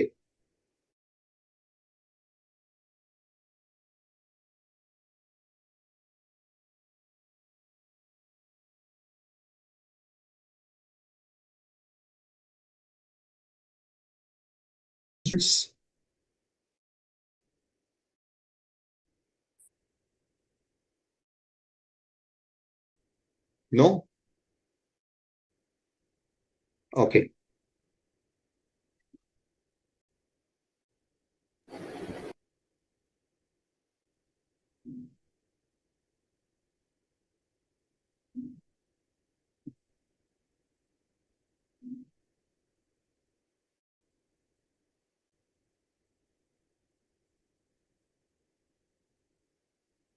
Okay, let us proceed. Students, I can understand. I cannot expect that you'll understand it in one go. So I'm going very slow. We did the theoretical part in the previous class. Now I am taking the same point again with the practical part. तो दो part में जब कोई चीज होती है तो थोड़ा बेटर समझती है। फिर भी नहीं समझा है, it is very okay. First you do one thing. Take a screen. इसका स्क्रीनशॉट ले लो आप। ऊपर वाला पार्ट रेलेवेंट नहीं, इतना ही रेलेवेंट है, आप इसका स्क्रीनशॉट ले लो और फिर आज घर पे आप ये प्रोविजन को वापस पढ़ो और ये पढ़ के आप इसको वापस समझने की कोशिश करो। नहीं समझता है, थर्ड क्लास में we will again discuss, but don't worry, things are not so straightforward and that is where people need your expertise. जिस दिन ये प्रोविजंस इजी हो जाएंगे आपकी और मेरी जरूरत नहीं पड़ेगी, बट ऐसा कभी नहीं होगा। Fine? Okay, now again coming back to what will happen at the time of withdrawal. वापस ध्यान रखिए, when you deposited money I gave you deduction, correct? So now it is my prerogative कि withdrawal के वक्त मैं वो deduct वापस लेके टैक्स करने को बोलूं या मैं कुछ नहीं बोलूं। जो मैंने आपको बताया था ना कि आपने जो पैसा जमा किया है उसका मैंने आपको डिडक्शन दिया। अब क्योंकि डिडक्शन दिया है तो now at the time of withdrawal I can decide what is to be done. So what I decide, the amount standing to the credit of the assessee in the pension account for which deduction has been claimed, यहाँ पे देखो expressly लिख के दिया, right?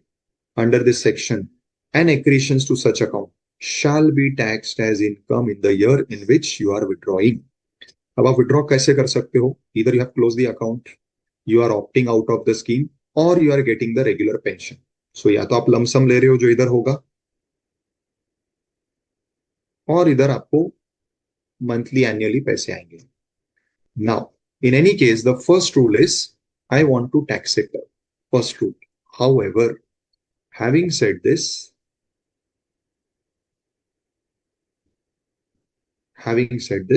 there is something important. Now, exceptions where this will not be taxed. The amount received on the death of the assessee in case of A and B, that is lump sum, shall not be taxed.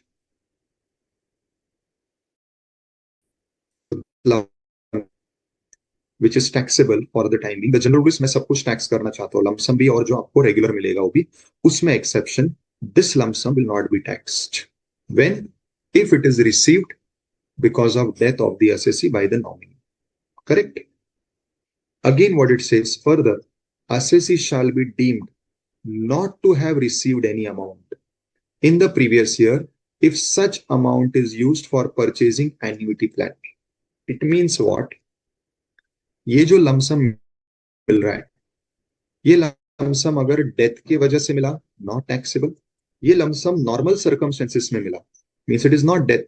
आपने अपनी मर्जी से account close किया है, आप अभी उस scheme से बाहर आ गए हो, इधर eight the time of retirement हो तो क्लोज ही होगा, या आप स्कीम से बाहर आ गए हो and you have received this lump sum. Now this is not the case of death, still it will not be taxable. See, I'm decoding the language. The language is saying assessee shall be deemed not to have received any amount. It simply means हम उसे tax नहीं करेंगे. But what is the condition now? I've put another condition. ये जो withdrawal हुआ है, इसे आप वापस invest कर दो.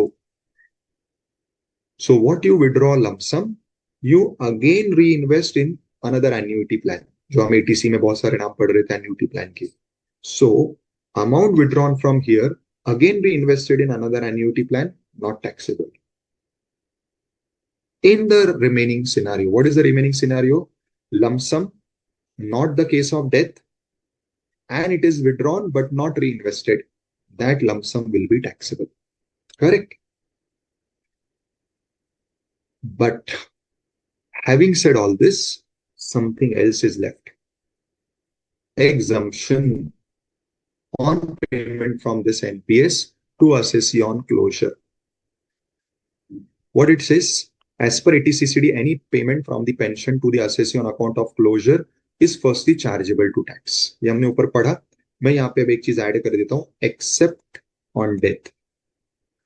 डेथ छोड़ के बाकी केसेस में वो चार्जेबल है, मगर फिर उसमें ऊपर भी एक आपको ऑप्शन दिया है कि आप उसको री इन्वेस्ट कर दो एन्यूटी प्लान में, बट उसको आपको इस पॉइंट के साथ पढ़ना चाहिए. So what it says, Section 10, Clause 12A provides that any payment from the National Pension Trust to the assessee on account of closure or opting out of the pension scheme referred to in ATCCD, to the extent it does not exceed 60% of total amount payable to him at the time of closure or is opting out, shall be exempt. In other words, lump sum, right? Not in case of death. अब जो आपको lump sum मिल रहा है, इसमें का 60% is always exam, 40% is taxable.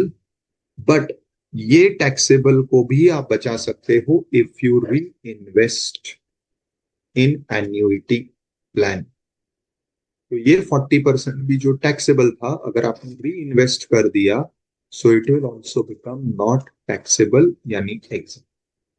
तो lump sum के लिए रूल क्या है? If it is on death, fully exempt. If it is not on death, 60% is still exempt, 40% is taxable, but you are given option, you reinvest, again it will be not taxable.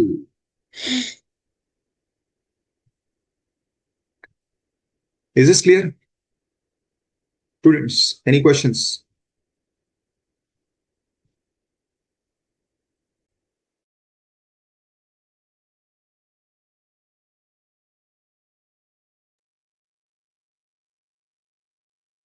Students,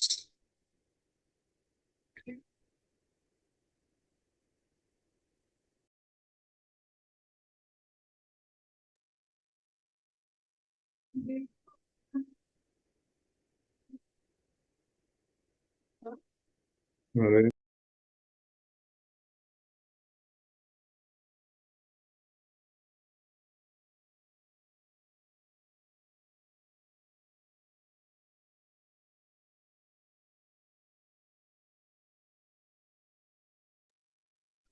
Fine, great. I'm pausing because I have to add something more because the point is not over. Now they are giving you another section 10, 12B. ऊपर वाला 12A था. Now what it says? This says again about the payment which you are receiving from NPS. Now, when this payment or this point is applicable on partial withdrawal in accordance with the terms of the scheme specified under this act and the regulations made thereunder. Now, what is this partial withdrawal? See, this point was full withdrawal. And when this point was applicable, when the scheme was closed, the account was closed, this happens on your retirement, or you opt out in between कि I don't want to continue, right? तब आपको पूरा पैसा मिलता है. What is this part withdrawal? While you are still in employment, if you need money, there is a possibility that you may do part withdrawal. So generally, this point applies when you are withdrawing it while you are still in service. Now, in this particular case, if you do part withdrawal, for partial withdrawal also, there is an exemption which is 25% of the amount of contributions. तो आपने जितना भी जमा किया रहेगा उस दिन तक, उसका 25% तक अगर आप विड्रॉ करते हो, that is also exempt. Fine.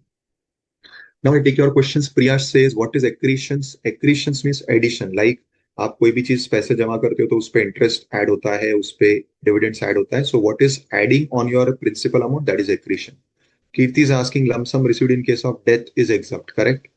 In case other than death, 60% is exempt, 40% is taxable. Perfect, Kirti. And for that 40% also, if you deposit it in another annuity scheme, that 40% will also be exempt. That is what is mentioned here. So I have now combined both the points to give you a full overall final answer. Then students, and this is that section 80CCE, which said that combine 80C, CCC, these three sections combined, the limit is again 150.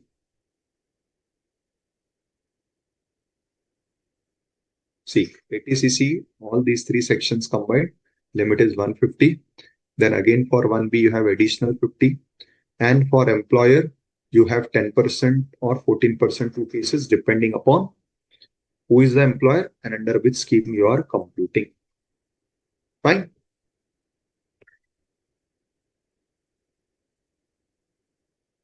Now,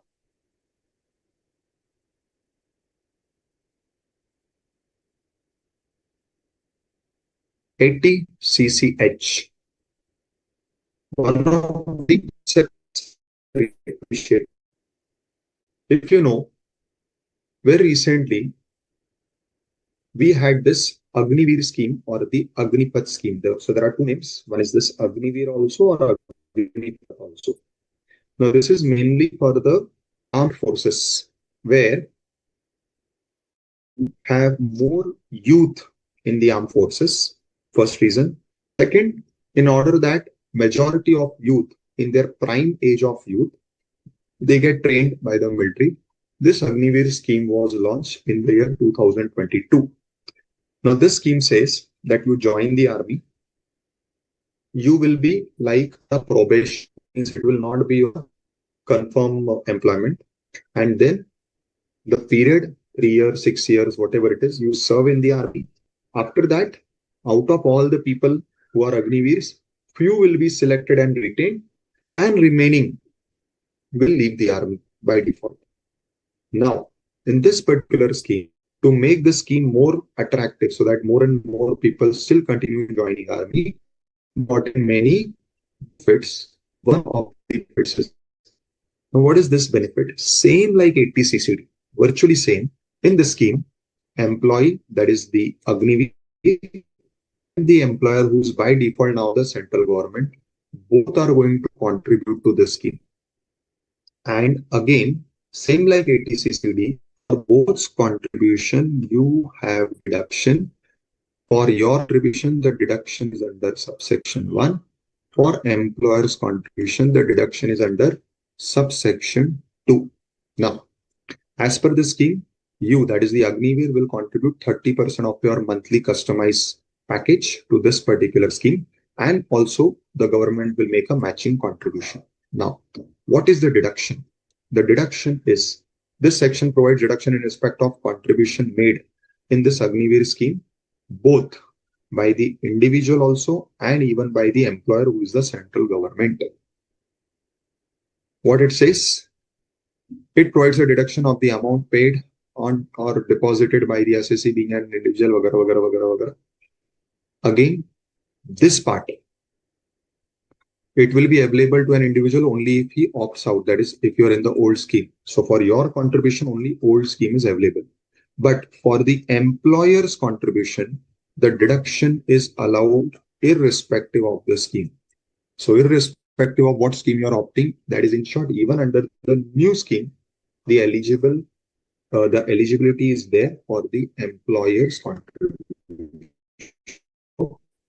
Here, for both these, there is deduction. This deduction is only in old scheme. This deduction is old plus new scheme. Now, what is the best part? The best part is there are no riders. There are no percentage or monetary limits. So the contribution which is made to the fund, which is by default 30% as per the Agnivir scheme itself, that entire amount contributed by you also and by your employer also, everything is eligible for deduction. Now, what happens when this amount is received by you when you retire or when you get out of the armed forces? So what it says, any payment from this fund to a person enrolled under the Agnipath scheme or his nominee would be exempt. So whatever amount you receive from this fund will be fully exempt from tax. Is this clear? Any questions? Any doubts?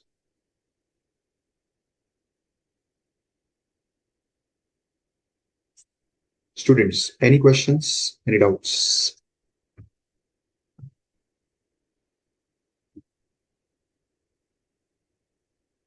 Perfect. Great. So we take a 10 minutes break here, and then we go to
net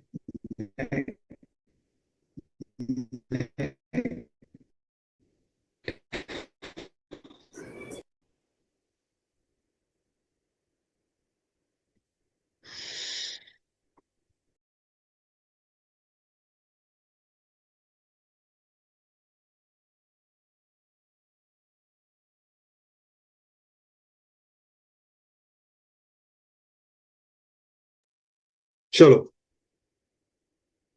Let us take up the other sections. Now, the next section is D. D for doctor. So we have medical related deductions. Again, this section provides deduction to individual HF both those who are in the old regime. Now, what are the payments for which deduction is allowed? So basically, 80D gives you deduction for 4 different payments. First, the payment is towards your health insurance scheme. So you are paying premium of health insurance. This is of the insurers like GIC and all the private insurers. Second, you are again making payment of premium, but this is now for the health insurance scheme of central government. So it is also medical insurance scheme, but this is of the central government. So government's insurance scheme, or it is of any other scheme which is notified by the government. So first is payment towards insurance of private insurers or of government. Same thing, you are doing it for your parents. What are you making payment? You are making payment towards the insurance premium for health, right? Then comes the next payment where the payment is made towards preventive health checkup. What is this preventive health checkup? See, one is after you fall ill, you go to doctor prescribes some tests and all, and you spend on the test. That is not preventive health checkup. Preventive health checkup is like before there is any problem, you regularly in 6 months, 3 months, you go and do full body checkup or checkup of some integral aspects. That is what is preventive health checkup. So this is the next payment. And then there is one more payment that is towards medical expenses. So in first 3 payments, or rather first 2, they were insurance premium of private insurer of central government. Third was it is preventive health checkup. So you are doing different types of tests. And fourth is where you are spending on the actual treatment. I hope it is clear what are these 4 payments, right? Now, this was all for individuals. For HF, again, what HF is doing, it is making payment of premium in respect of health insurance for the family members, right? Now, this is what I was looking for.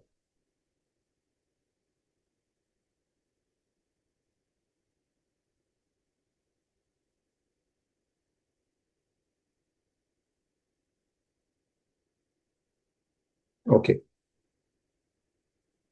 So now where you are an individual,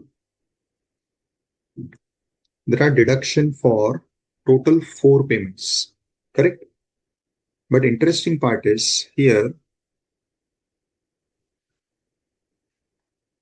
in 80C, it was selfish family, 3 people. Now we have come to 80D, they have added one more person. Okay. Now in your family, if you have to add one more person, that person will be your parents. So this section allows deduction besides your selfish family for your parents. Now who are covered in your selfish family? The individual, that is you yourself, your spouse, and most important here the condition is dependent children. Now see, as we are going to different sections, the conditions are changing. Now why I have made 2 parts that you'll understand. So the deduction is where I'm spending for any of these four people, myself, spouse, children, and for children, now the new condition which was not there in ATC is attached, that is dependent. Or I'm spending for my parents. Now, to remember this, it is logical. If these four people from your family are covered in ATD, out of these, your spouse, your children, your parents, correct? What is the possibility that who will be dependent on you? Out of these spouse, children, parents, what is the possibility? Who will be dependent on you? Obviously, it will be your children. So this is how you can very well easily remember that in this section where they have put or bring in the condition of dependency, it would be for whom? It would be by default for children. Yes, correct. Because out of all three, the more probability of anybody being dependent on you is your children, right? So this is how you can remember. Now, what is the limit? So when you are spending on them, the limit is 25,000 or 50,000. 25,000 or 50,000. Now, please understand, this limit is for all 3% payment and all payments, whatever we are discussing, what we read about. So all payments combined, your limit is 25 or 50. What is interesting is why I made parent separate, because this section gives you limit twice. So for this selfish family, you have this limit, and again for your parents, you have the limit. So the limit is allowed twice.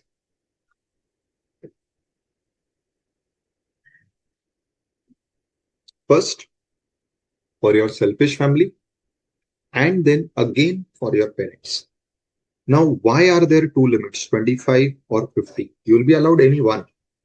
The answer is where the person for whom you are spending is a senior citizen, the higher limit applies.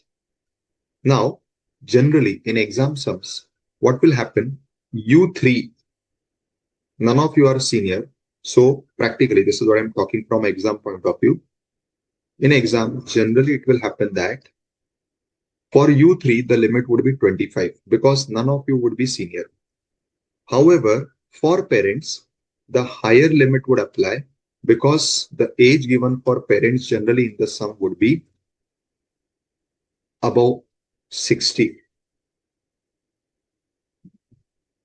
So this is how this section in exams would be applicable. Now, how do you use this section or solve the sum? So you will make a list, health insurance, or you can call it as medical insurance premium. Now in this, it would be self, spouse, dependent, children, right? Please remember, they will purposefully give you brother or sister dependent. You will not consider their payment, right? Similarly, you have made payment towards preventive health checkup. Again, same for these three people, self, spouse, dependent, children. Again, anybody else will not consider. Now we'll make a total of this. Let us say this total comes to 40,000 and none of you are senior. So the maximum limit will be 25. So your final eligible deduction in the outer column would be 25,000.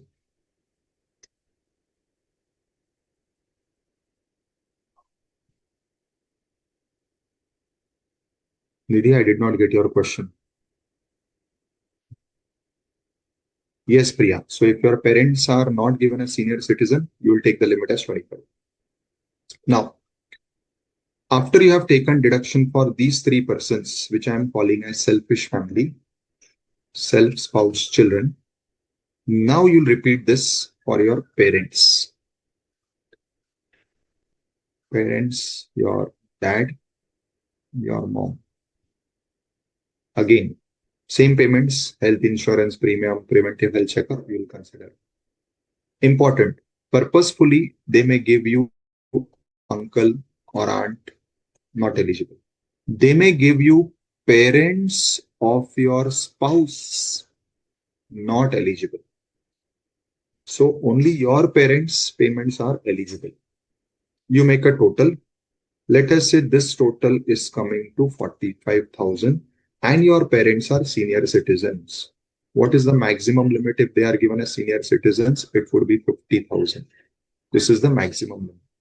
Now, in this case, what will be your outer column amount that will be taking deduction? 45. So for your selfish family, the amount of deduction is coming as 25. For your parents, the amount of deduction is coming as 45.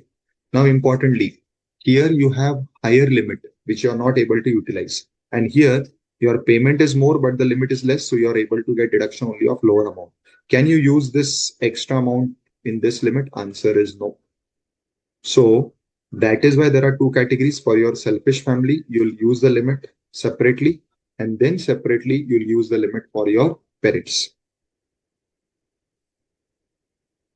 Yes, beta.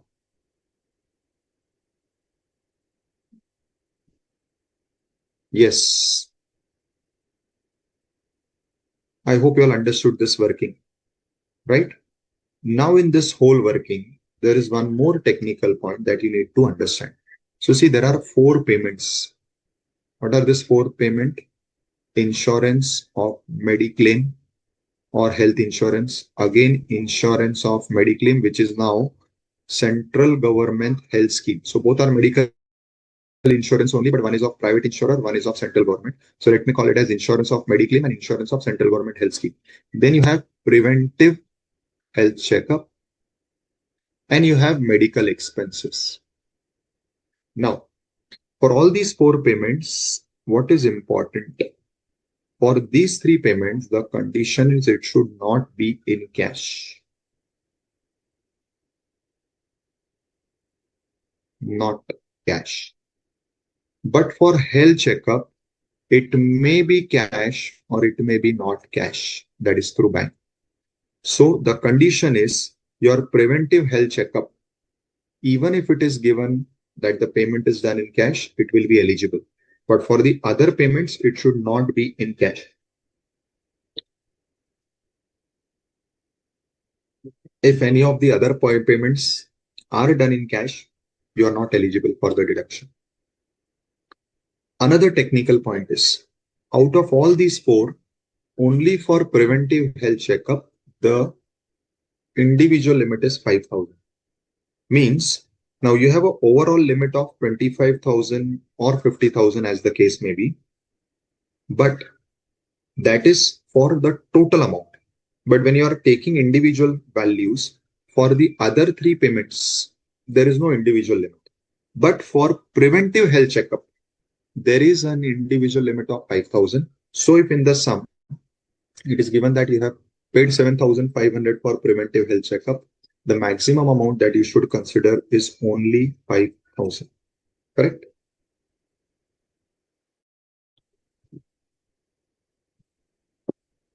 Is this clear to all? Students, is this clear to all?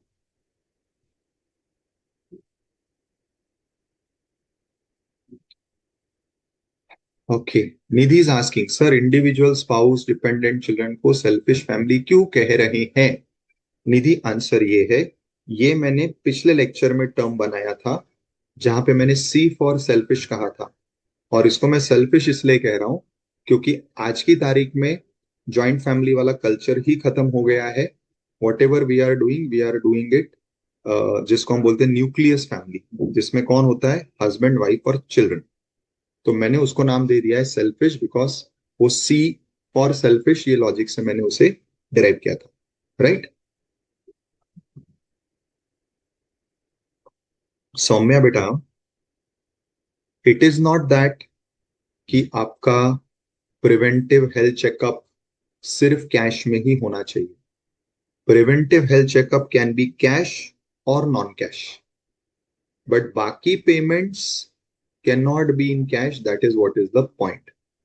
So preventive health checkup can be made in cash or by banking. Both are eligible. Other than that, remaining 3 payments should only be by banking, should not be in cash. Correct? Rajveer sir, we will apply 5,000 to preventive amount only. Yes, beta. So बाकी चारों payments में से individually जो 5,000 का limit है वो सिर्फ preventive के लिए है. बाकी जो 3 पेमेंट्स है वो कितना भी रहेगा चलेगा. बाद में वो सब ऐड करने के बाद आप टोटल लिमिट 25,000 और 50,000 से कंपेयर कर ही रहे हो. बट इंडिपेंडेंटली चारों पेमेंट्स में से प्रिवेंटिव हेल्थ चेकअप 5,000 से ऊपर नहीं जाना चाहिए. That is what is the condition. Correct?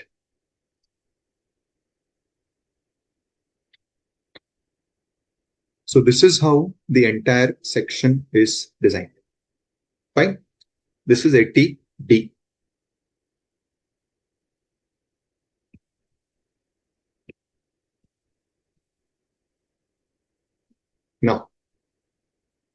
Now you have another section, DD. DD, I call it as dependent disable. Now what is this? अब इस पे आते वक्त you are individual. Now spouse, children, parents, and your brothers and sisters. Now in this section, they have added one more family member. So see, as we are expanding the the section numbers, as we are going ahead with the section numbers, the number of family members are also getting added. Right? So in this section of 80DD और इसके आगे वाला भी जो section है DDB, in both these sections, if you are making payment for parents, for spouse, for children, or for brothers, sisters, all are covered. But interestingly, here the condition is deduction is allowed only if all these are dependent. So in this section, they all have to be dependent. That is why my first D is dependent. Now, what is the point? This section gives you deduction for what? This section gives you deduction for the medical treatment expenses that you have incurred for any of these 4 persons who are suffering with disability. So where any of these persons are suffering with disability and you are spending on the medical treatment, which will include nursing, training, rehabilitation of these persons suffering with disability, you are eligible for this deduction. Or you have paid some amount in a special scheme which is framed by the LIC or any other insurer, which is for the maintenance of these people. So either you are directly making payment for their treatment or you are putting money in a special scheme which is designed for the maintenance of these people. This is what is the requirement. So why this is DD? The illogical logic for DD is it stands for dependent disability. A dependent disable. Now what is very important is this section only covers where you are making payment for any of these 4 persons. So where any of these 4 family members who are disabled and who are dependent on you for their daily livelihood. It means either they are not earning at all or they are earning which is very nominal, negligible, not sufficient for their maintenance and survival. So that is where we say that they are wholly or mainly dependent on you. In that case only you get deduction. Importantly, what if you are disabled and you are not dependent on anyone? I repeat, this section does not cover disability to the individual who is making payment. This section covers disability to parents, to spouse, to brothers, sisters, to children. but not to the individual. What if you, that is the individual, you are disabled, but you are not dependent on anyone? Because if you're dependent on someone, they are getting deduction under 80DD. But what if you are disabled, but you are not dependent on anyone? In that case, you will get deduction under 80U. So for your disability, section is different. So where dependent persons are disabled, these four, any of these four, you get deduction under 80DD. But where you are disabled, not dependent on anyone, so you are taking care of your own survival and all, you will get deduction under 80U for the same thing.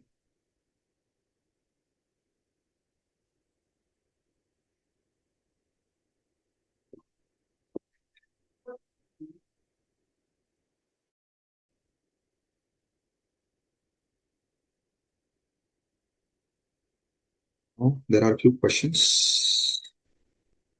First, Nidhi is asking, preventive health checkup is more than 5,000, then what will happen? You will get deduction up to 5,000, balance you will ignore. Pooja.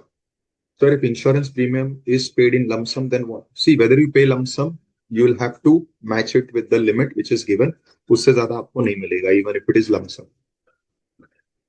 Keshapuram Kumari is asking, sir, if for self-spouse, preventive health checkup is 10,000 per person, then is only 10,000 deduction available? Does rest 10,000 is not able to be used in this section? See, the total deduction for preventive health checkup is 5,000 for all people combined. That is what is the point. Anubhav, sir, 80DD requires both dependence and disability. Yes, beta. Yes, Nidhi, we have one more class. Don't worry. We have one more class. Don't worry. Anyways, deductions are also not complete. They cannot be completed in this class. So coming to the point is that 80DD will give deduction where any person dependent on you and who is also suffering from disability, both things combined. So dependent on you, suffering from disability, both things combined, the deduction is allowed. But where you are disabled, you are earning by yourself, doing your own maintenance, 80DD will not give deduction. In that case, you will get deduction under 80U. So Julie, see, DD is where other people are dependent, they are disabled. U is where you are disabled. So both are independent sections, they are not overlapping. Yes, Keshapuram Beda, you're right. Nidhi is saying meaning of quantum of deduction. Quantum of deduction means the amount of deduction, right? Now we are coming. I'm not yet inform you the amount. Now what is very special of this? The most special point of this section is, pay attention. This section gives you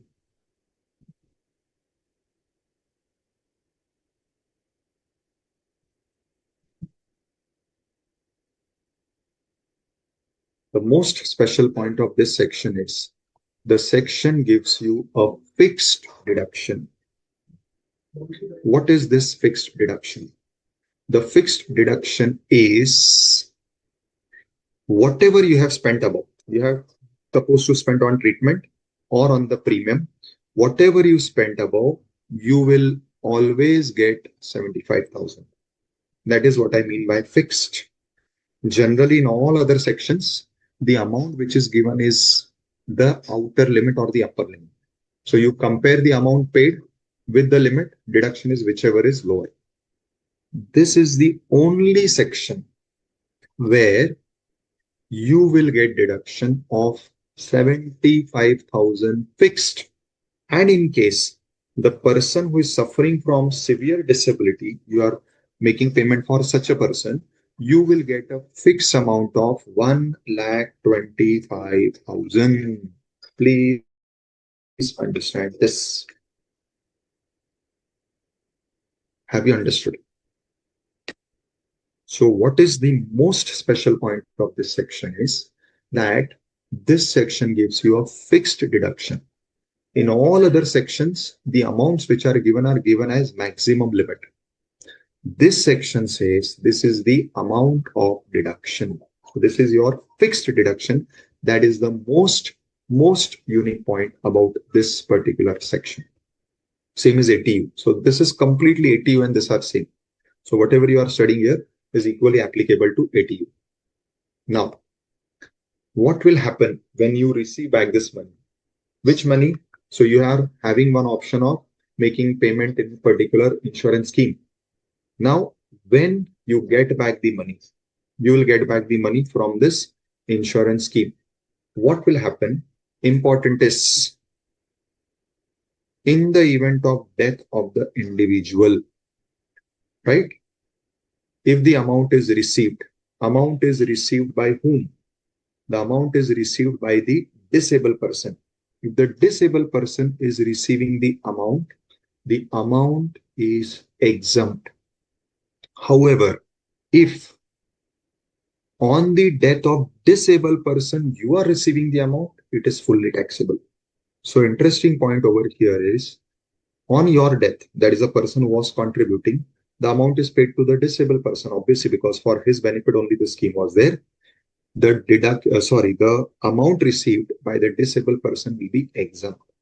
However, where because of death of disabled person, you receive the amount, it will be fully taxable. This is what is given in the deemed income part.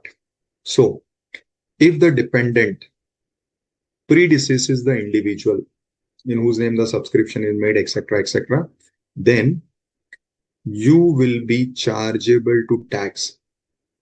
You means the individual who had taken out the policy. However, where the amount is received by the dependent because of your death, in that case, there is no tax in the hands of the, so deeming provisions will not apply. It means it will not be taxable. So it is simple. If the disabled person is receiving the amount, it is fully exempt. But because of death of the person, if you receive the amount, it is fully taxable. Disabled person fully exempt, you receiving the amount fully taxable. Here, as I said, who all are covered? Spouse, children, parents, and even brothers, sisters. But most important, they all should be dependent. So for all here, dependency condition is there. Also very important. Let us say 2 or 3 person are disabled and they are dependent on you. Now this amount of 75, will it be multiplied by number of persons? Answer is no. So 75,000, or if any one of them is severely disabled, then 125,000 will be the fixed amount, whether one person is dependent and disabled or more than one person is dependent and disabled. If any one of the person who is dependent is severely disabled, the amount will be 125. So point is 75 is fixed and flat. It is not dependent on the number of disabled persons. It will remain fixed. That is why the word fixed is used.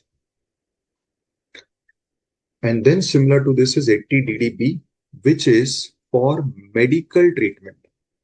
So where, again, same thing, individual and these 4 persons. So same 4 persons are covered: spouse, children, brothers, sisters, parents.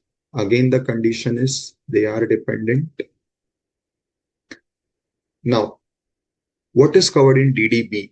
First D is dependent, and the second DB, I call it as diabetes, though diabetes is not covered in this section. But diabetes is what? To just give you an idea what DDB is. So DDB, the illogical logic is dependent diabetes, which means here there is some specified disease. Now I clear again, diabetes, this disease is not covered in this section. This section covers only the high profile disease, AIDS, cancer, hepatitis, etc. Diabetes is not covered, but just to give a full form DB, I called it as diabetes. Now what is important? Any of these 4 persons, or even you, anybody suffering from specified disease, and again you are making payment for the treatment of these diseases, then whatever is the expenses you have spent on the treatment of these diseases, either for yourself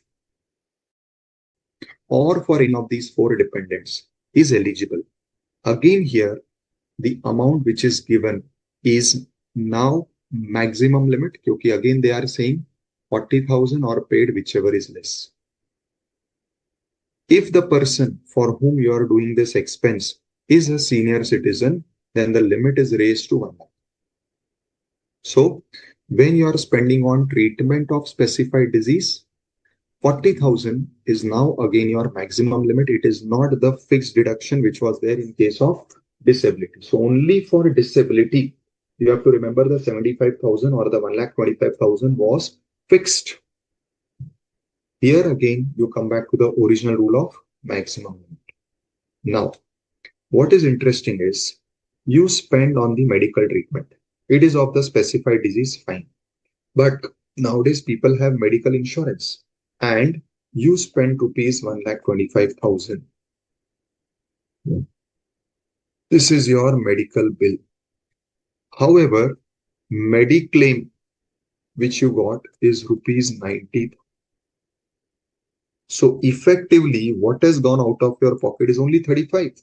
So even though your medical bill was 125, Mediclaim was 90, what exactly was left in your pocket is 35.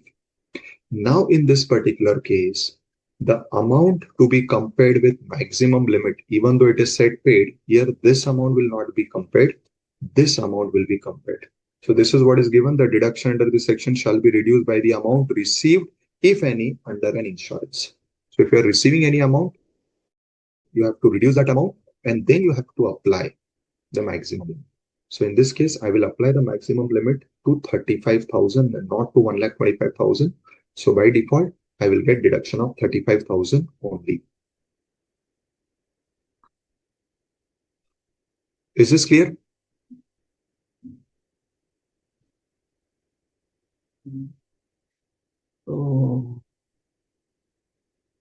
Oh, Nidhi is asking, sir, 75,000 मिलता है या deduct होता है? बेटा मिलता है मतलब deduction मिलता है. Both are one and the same. मिलता है मतलब पैसे नहीं मिलते. आपके इनकम टैक्स के कंप्यूटेशन में आप डिडक्शन लेते हो, आप उतना अमाउंट माइनस करते हो, तो क्या मिलता है? डिडक्शन मिलता है. व्हेन आई एम सेइंग मिलता है मींस डिडक्शन मिलता है. Now, what is severe disability? Where your disability percentage as per doctor certificate is more than 80%, it is severe. So आप 125 के लिए एलिजिबल होते हो और उसके नीचे रहेगा. So it is not severe. So you are eligible for 75,000. Yes, Harshada. Limit of, not limit, the deduction of 75 and 125 is same for ATDD also and ATU. See, DD and U are copy paste same. The difference is ATU is where you are disabled and making expenses for yourself. DD is where you are making expenses for the dependent person. Julie, I think I answered this question where one is normally disabled and other is severely disabled. You'll get deduction of 125. Priya, if an individual's dependent who is suffering from disability has taken a LIC, it is deductible in ATC or ATDD. But a LIC on life is covered in ATC and premium paid for maintenance is covered in DD. So there is a difference. ATC covers where you have taken life insurance for a person suffering from disability or disease, and where you have taken insurance or special insurance which is for their maintenance. Then the limit of ATDD and the conditions of ATDD applies. No, Somesh, 5,000 is not per person. Nidhi is saying sixth condition. Which condition, beta? This sixth condition? Beta, it is very simple. Because here I am giving you deduction for disease. इसके ऊपर वाले section में I was giving you deduction for disability. दोनों में ये condition है. आपको ये डिडक्शन मिलने के लिए you should get a certificate from the specialist कि आपको ये डिजीज है और इन केस ऑफ डिसेबिलिटी आपको डिसेबिलिटी और कितना परसेंटेज है. So until and unless you have the proper prescription in case of medical treatment, you will not get the deduction. In case of disability, until and unless you have the certificate of disability, you will not get the deduction. Okay, let me cover next few small sections. E for interest, like how C was for selfish, E is for interest. If you will see, entire ATE series gives you deduction for interest. Now, first ATE, single E, it will give you deduction for interest taken taken on loan for higher education.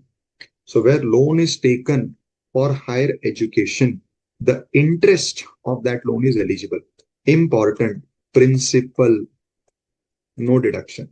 In housing, you are getting deduction of principal in ATC and of interest in HP and then in EE, which we are going to study. But for education loan, there is no deduction for principal, there is only deduction for interest. Be clear with that. Now, who should be taking up this education? Either you yourself or it should be any of your relative. Now, who is covered in relative?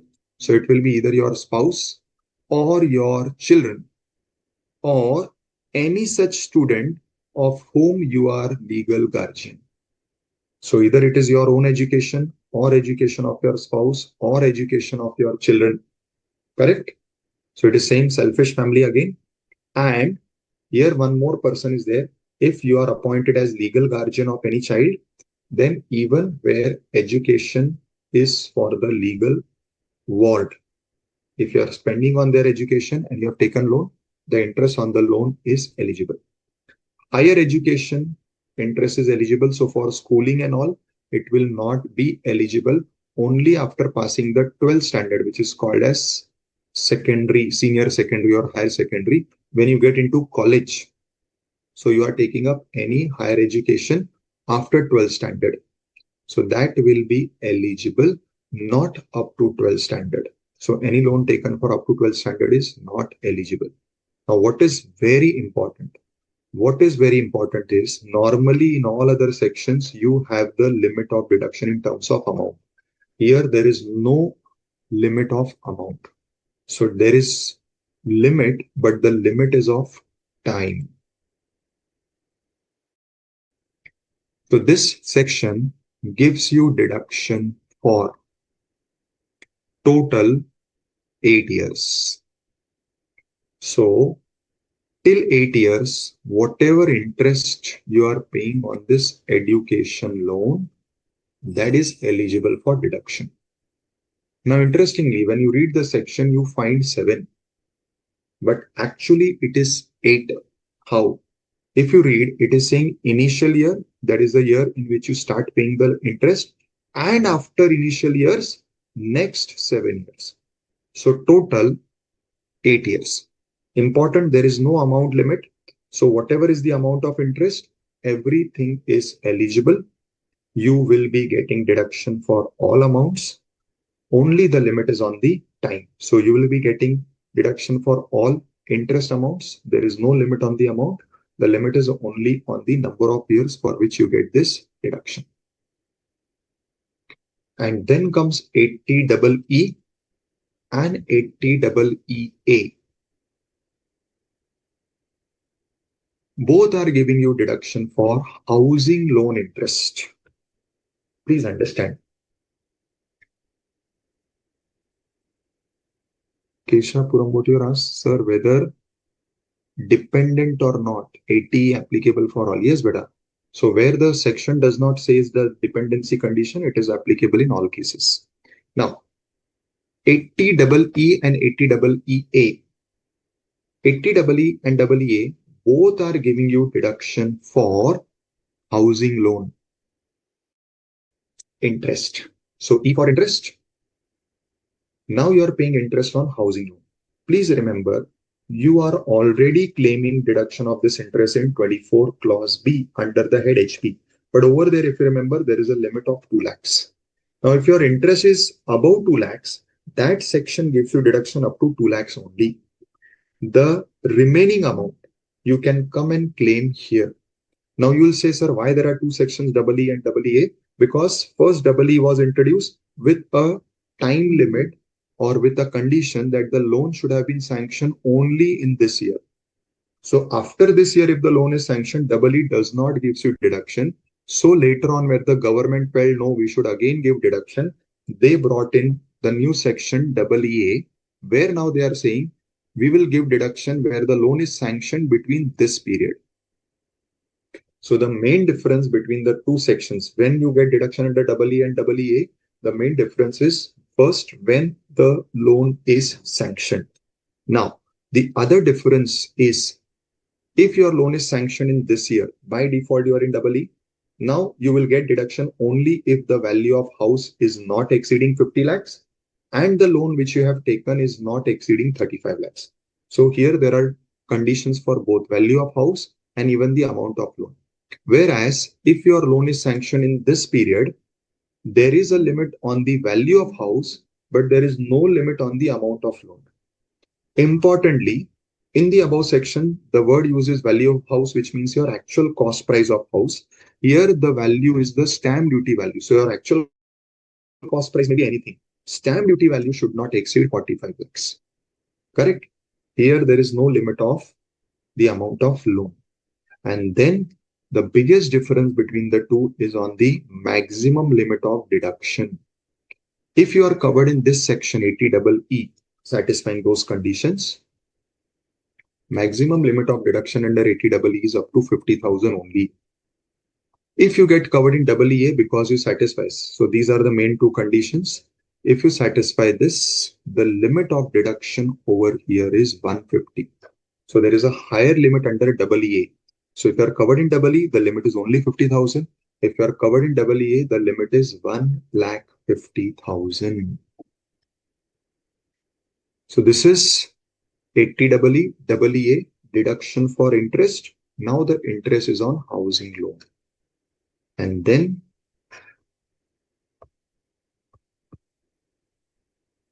we come to the next section of interest. Again, you are paying interest. So it is under E only. Now it is EEB. EEB is where you have taken loan for purchasing electric vehicles. As we know, government wanted to promote this. So they brought in multiple benefits. First is you get subsidy on the cost price of the vehicle itself and different subsidies, central subsidy, state subsidy. And besides that, if you have taken loan for this vehicle purchase, the interest that you will be paying on this loan is eligible. What are the conditions? The loan is taken for purchase of electric vehicle. The loan is taken between this period. The loan is taken from financial institutions or NBFCs. And most important, the maximum limit. The maximum limit here is again 1,50,000. See, all these sections are very simple. There is nothing technical. You only need to remember the conditions attached. Fine. So these are the sections up to 80E, which we covered today. In the next class, in 10-15 minutes, we will revise these sections and we'll go to the remaining sections. And the best section, which I like the most, is G, because G is for God, and for God there is donation. So that is all from my side. If there are questions, we can take up. Anubhav is asking, sir, in 80DD, what if withdrawal received by disabled person? If the withdrawal is received by disabled person, beta, it is fully exempt. Because anyways, the disabled person is the nominee.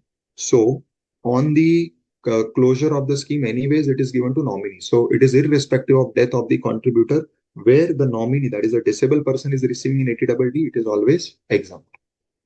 Jaindra, sir, CG contribution added in salary and deduction of such amount is given in 1012C, not 1012C, beta. Firstly, whatever is your CG means central government's contribution. I'm sure you are talking about the Agniveer scheme. So firstly, the contribution of government is added to your salary in that year. And again, in that year, you get deduction under 80CCH. Now, this will happen every year while you are in employment. Now, once your employment is over, at the time of withdrawal, that is when you will leave the armed forces. At that time, when you get lump sum amount, that time, that lump sum will be exempt under 1012C. So there are different things. First, salary, addition in salary, and allowing deduction under 80CCH. This happens every year while you are in employment. And at the end, when you get the lump sum amount, that is exempt under 1012C. Nidhi is asking, sir, house loan में 50 लाख से ज़्यादा होगा तो deduction नहीं मिलेगा? Yes. So where they have put a limit, if your house value is more than that, no deduction. Fine, Nidhi, beta. Any other question? Sir, 80EE, there is one more deduction. No, beta. Somesh, please read correctly. 2 lakhs is the deduction under HP head. So what 80 is referring to 2 lakhs is about the HP head, which I already said. You first take deduction under 24 clause B, which is under HP head, and the surplus, क्योंकि वहां पे 2 lakhs का limit है. Over and above that 2 lakhs, the surplus comes in 80EE or EE. So 2 lakhs is not the deduction of 80EE, that is of HP head. Fine, beta? Oh, sorry, ma'am is there. I did not see. It was in the chat. Good evening, ma'am. Good evening, sir. Actually, I had opened the chat box, so I did not see you were there. No problem, sir. I was just, you were taking the queries of the student, so I just thought not to disturb. Yes. So that's it all from my side, students. So next lecture, we complete the remaining sections. And over to you, ma'am. Thank you, sir. So, student, I guess all the section till 80 EEB, it is cleared by sir. Sir, definitely in the next session, sir will revise these sections. He will take starting 15 to 20 minutes to, to revise all this section and take questions also. For the earlier sessions, for the sessions, for the previous class and for today's class, I have some 2-3 MCQs. It will be easy MCQ plus one tricky MCQ. So it's your testing, students. So are you guys ready? Yes, okay, I'll just share my screen.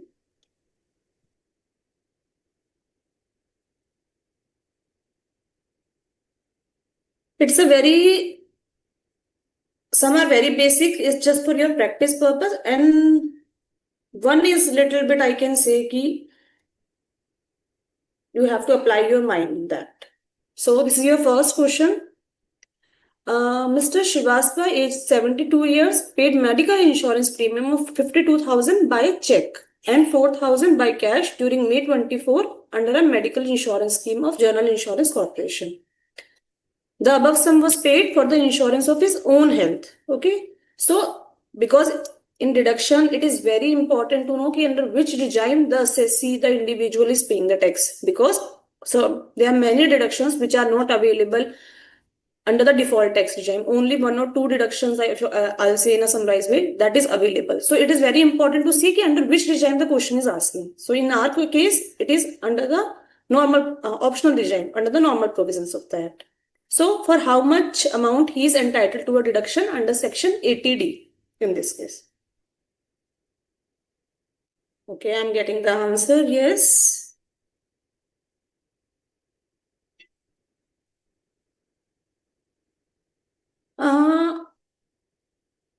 Okay, one Abhinav, I get 56.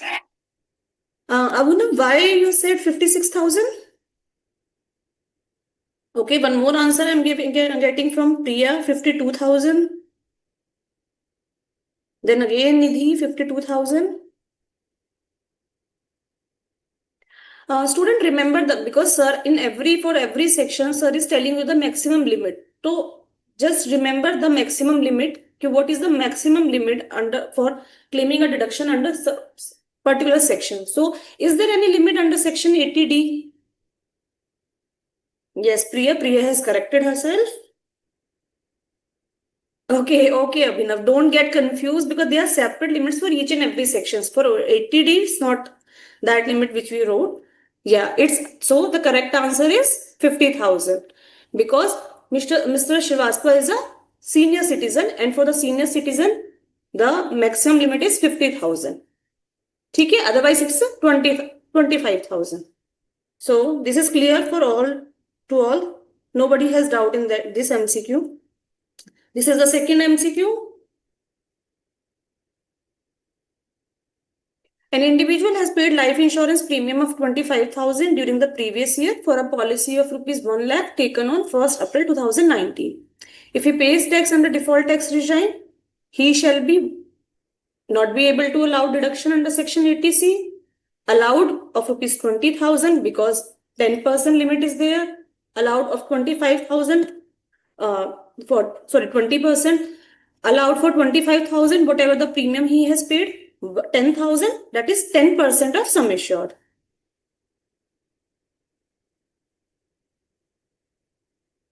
Okay, most of I'm getting the same answer. Yes, very good. Yes, because this individual is paying tax under default tax regime, he will not be eligible to claim deduction under section 80C. So the correct answer will be A, not be allowed deduction under section 80C. Very good, students. This is the third one, 80DD. Just now, this section has been taken up by the sir. Rajan, a resident Indian, has incurred 15,000 for medical treatment of his dependent brother, who is a person with severe disability, and has deposited 20,000 with LIC for his maintenance. So for this assessment day 25-26, Rajan exercised the option to shift out. So he would be eligible for deduction under section 80DD of what amount? Yes. Okay, Rajveer प्रिया, ठीक है.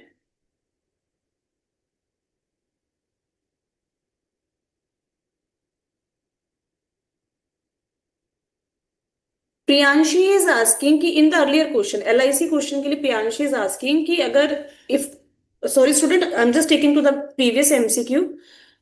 Just give answer all the students कि if I'll say कि that individual is opting out of the default tax regime, then what would be the answer of this MCQ, that LIC wala MCQ?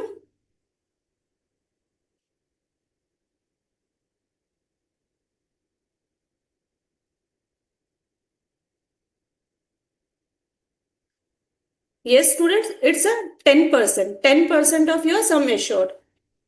So from one person I got a different answer also. Judy, it's not 25,000 because you have to see the limit also. If the policy has been taken on or after your 1st April 2012, then 10% of the sum assured is allowed as a premium, the maximum amount. So it will be 10,000. Okay, students?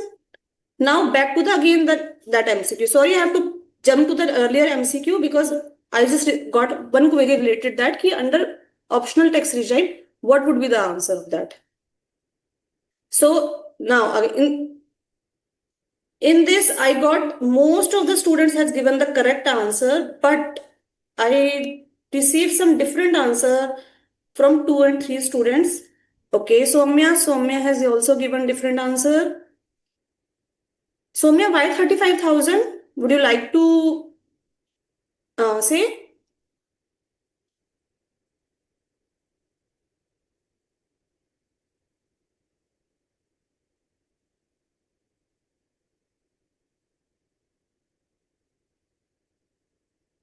Soumya, you can unmute yourself.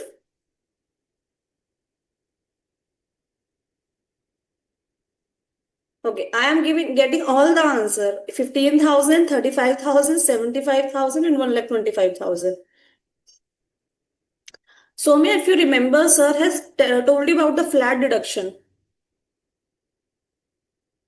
In this section, under section 80DD, you will get a flat deduction of 75,000 or 1,25,000. Whatever the amount you have spent, that doesn't matter. If you spent even a single rupee, then also you will get a flat deduction. Flat deduction of rupees 75,000 if the person is a disabled person, and if he is a several disabled person, then 1,25,000. So for severe disability, it's 1,25,000, and dependent brother is covered under the relative for this purpose because Rajan is paying for the treatment of his dependent brother. So the answer will be 1,25,000. Not 15,000, not 35,000, not 75,000. If the word severe is not there, then the correct answer would have been 75,000. Clear, student?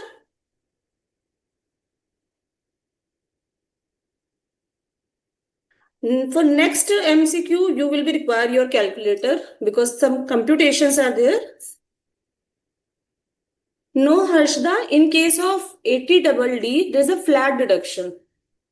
If you have to spend the amount, if you have spent a single rupee also, then you will get the flat deduction of 75,000 or 1,25,000, irrespective of the amount which you have spent. That is basically for 80DD.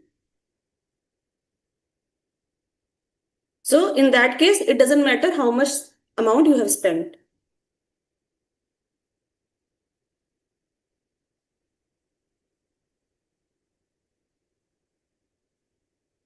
Okay, student, in this, your 3 or 4 sections will be tested for the deductions. It is a very interesting MCQ, student, and definitely it will take some of your time. So be patient, calculate properly, and see, and don't do the mistake which the normally students do. Just see all the limits, all the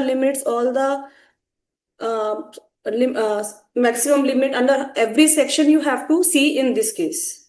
I'm just giving you the hint.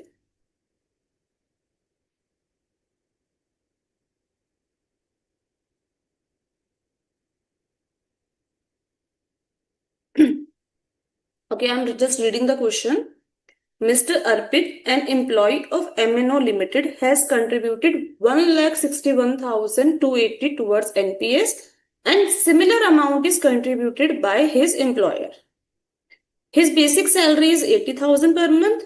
Dearness allowance is 40% of the basic salary, which form parts of the retirement benefit. This is one part.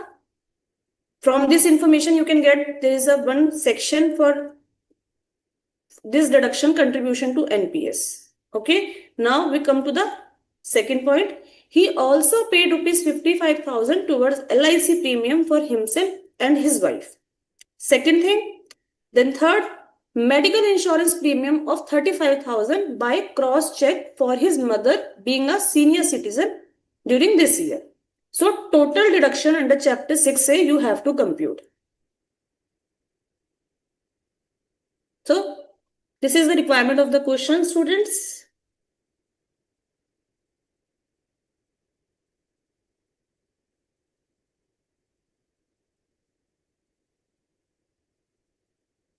And when you are computing the deduction and everything, just keep in mind that you have to compute the tax liability or total income or deduction, I would say, in a most beneficial manner to the assessee. That the maximum benefit that the assessee can get from the deduction. Definitely within the 4 corners of law, not by claiming false deduction, by claiming, by appropriately, planning key under which section or how much amount he can allocate to get the maximum deduction.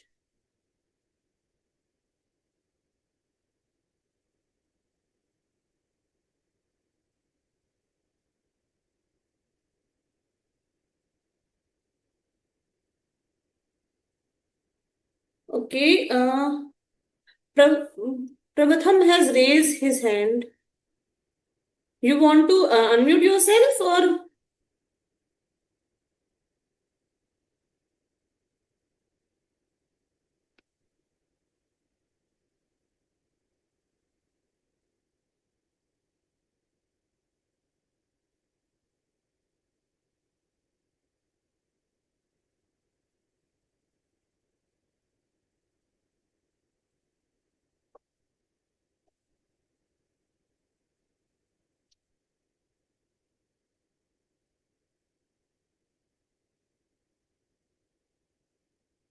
I have not received any answer till so far.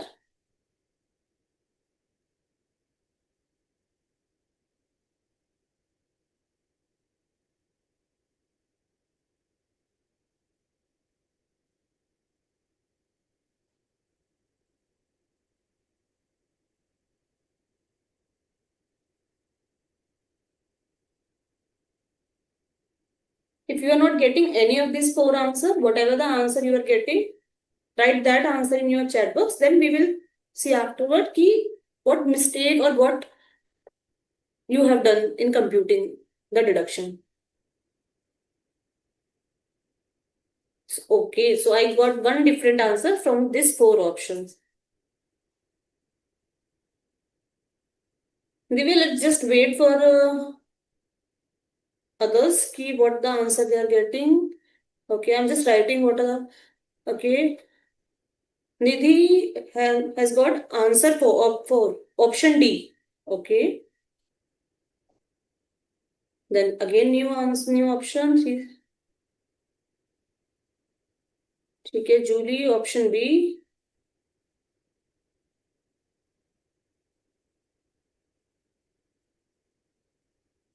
Just tell you student what the answer I am getting. If you are getting that similar answer, just write in that. If you are having any different answer from this answer, just write that in the chat box.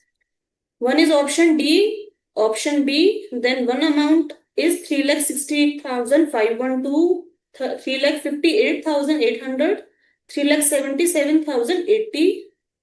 Then got A. Then got C also. So no option is left now.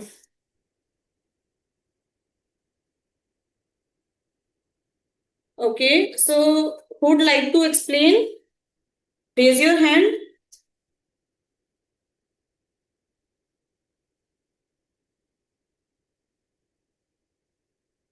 Anybody wants to explain the answer? Whatever the answer you are getting, just explain how you drive that answer.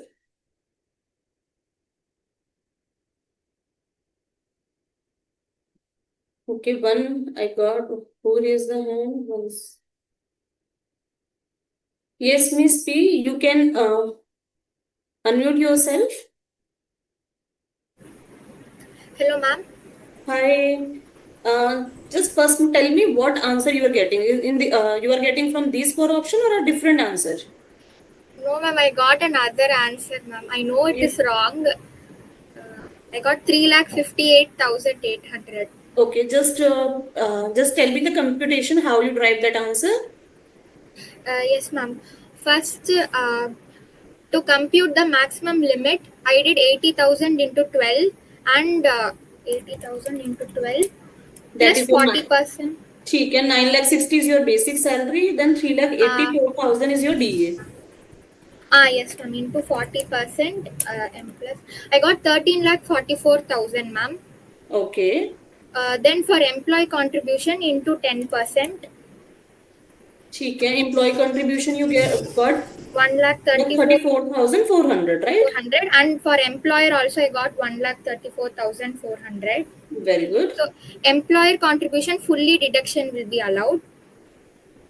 Okay, but employee contribution is 1,61,280. So you are giving the deduction. I just want to understand. For employer contribution, you have give 10% of basic plus DA, right? 1,34,400. Employee contribution ki how much deduction you give? 1,34,400. Okay, ठीक है. Next, then. And then 55,000 LIC premium. Okay, first I added 55,000. Then still the limit was there because so I added the entire 1,34,400. But how if you are adding 1,34,400 and 55,000? Then limit is already exhausted, no? We have another extra limit of 50,000. ठीक है. So it is coming below 2 lakh only. So 1,89,400. Just a minute. What is the maximum limit you told? 1,50,000 plus 50,000. ठीक है. Okay, just tell me. Okay, ठीक है. So what you have done? You have done 1,50,000 plus 50,000, and what you have done this employer contribution 1,34,400, right? Yes, ma'am. 55,000 plus 1,34,400 employee plus 1,34,400 of employer. ठीक है. I got 3,23,800 plus the medical insurance premium 35,000. ठीक है. So you are getting 80D में 35,000. ठीक है. इसके लिए you are getting 55,000 for LIC. ठीक है. Then 1,34,400 for your employer contribution. ठीक है. 1,34,400 you are getting for employee contribution. Yes. This is correct? Not correct, ma'am. I don't know where it नहीं, this is correct. मतलब this is your computation. मतलब yes, ma'am. Yes, ma'am. ठीक है. अच्छा, now tell me 80C में there is a limit of 1,50,000, right, students? 80C में yes, there is a limit of 1,50,000. Am I right? Yes, ma'am. There is further one limit of 1,50,000. 80C, 80 triple C and 80 CCD1. Remember? 80C में you can't claim deduction more than 1,50,000 plus there is a also condition under section 80 CCE which says that under deduction under section 80C, triple C and CCD1 combined there is a limit of 1,50,000. ठीक है? Yes. 80C में you are claiming the LIC premium which is 55,000, right? Yes. 80 triple C, there is no case of 80 triple C, so there is no deduction of 80 triple C. Now, what the 80 CCD1 says? 80 CCD1 is for employer contribution or employee contribution? First, tell me this. Employee. Employee contribution. So you computed 10% of your salary plus DA, which comes 1,34,000. ठीक है. If you do the combined, then you got what? You get 1,34,400 plus 55,000, 1,89,400, which exceeds your overall limit of 1,50,000. Yes. So you have already crossed your limit. Yes. ठीक है, which you can't claim. This is the first thing. Now you have to see the tax planning in this MCQ. Now there is one more section, 80 CCD 1B. Yes. What it said, students, about 80 CCD 1B? Additional 50,000. Additional 50,000, and that 1,50,000 limit will not be applicable in this 80 CCD 1B. That is not inclusive of this 80 CCD 1B, right? So instead of claiming 10% there under 80 CCD 1, it is better for me, for the assessee, to claim this 50,000 first under 80 CCD 1B and the remaining under 80 CCD 1 because combined limit has to be checked for 1,50,000. Can you repeat? Yeah, 1 second. Okay. How much Mr. Arpit has contributed as his contribution? 1,61,280. Yes. Right? ठीक है. I'll make a two part of this. One part is your 10% of salary plus DA, which comes to 1,34,400. And what is the remaining amount?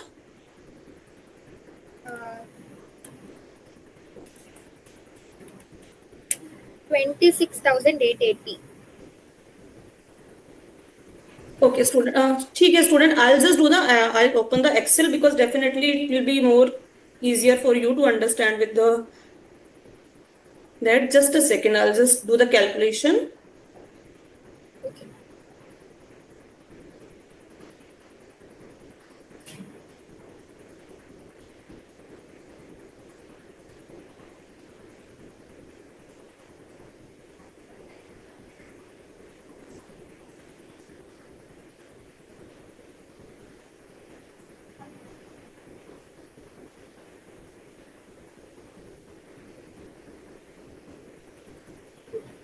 Okay, is this my screen visible, the Excel sheet? Yes, ma'am. ठीक है. So what I'm saying that employee contribution. First, I'm talking about employee contribution. Your total employee contribution is 1,61,000. Your 280. ठीक है. Under 80 CCD1, you can claim maximum what 10% of DA plus basic salary plus and DA, which form part of your retirement benefit. So you can claim only up to 1,34,400. ठीक है. So Yes. remaining you can claim under what? You can claim under 80 CCD1B. This is I am telling you the mistake which the student can do. फिर I'll tell you what is the most beneficial for the assessee. ठीक है. अब इस case में what had happened? Complete 1,61,000 की assessee has claimed the deduction. Certain deduction under 80 CCD1 and certain under 80 CCD1B. Clear? Now 80 C he will claim 55,000 and 80D में he will claim 35,000. Now I told you under section 80 CCE there is a limit that this plus this.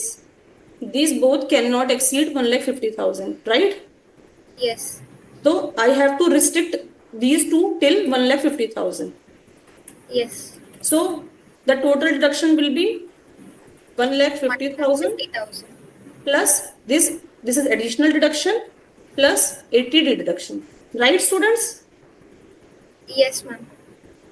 ठीक है, plus 80 plus your this amount of employer contribution. ठीक है, अब now I will do this calculation in a most beneficial manner to the assessee. How? Because if you see na in this 80 CCD B में 1B में you can get the deduction up to 50,000 without any other combined limit of 1,50,000.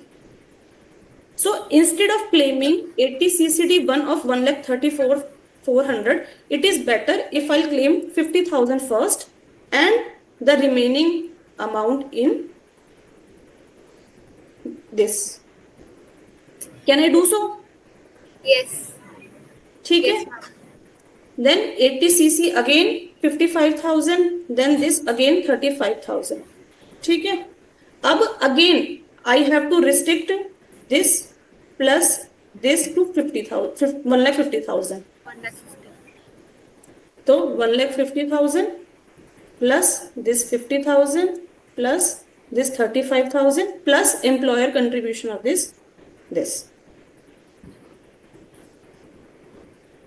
How I get? Because anyhow 80 CCE में I have, there is a cap of 1,50,000 and already I have exhausted this because it's come to 1,89,000.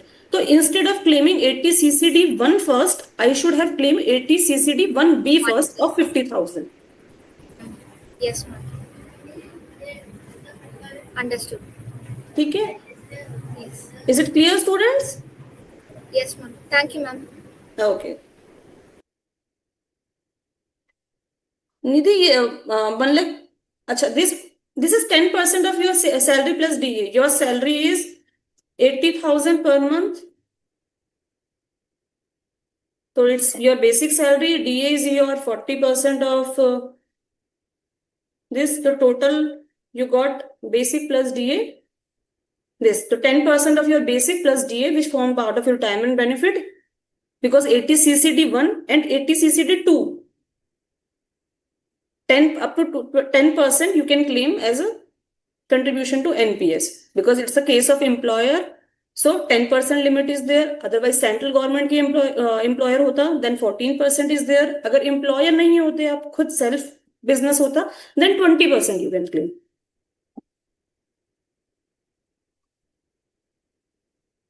Clear, students?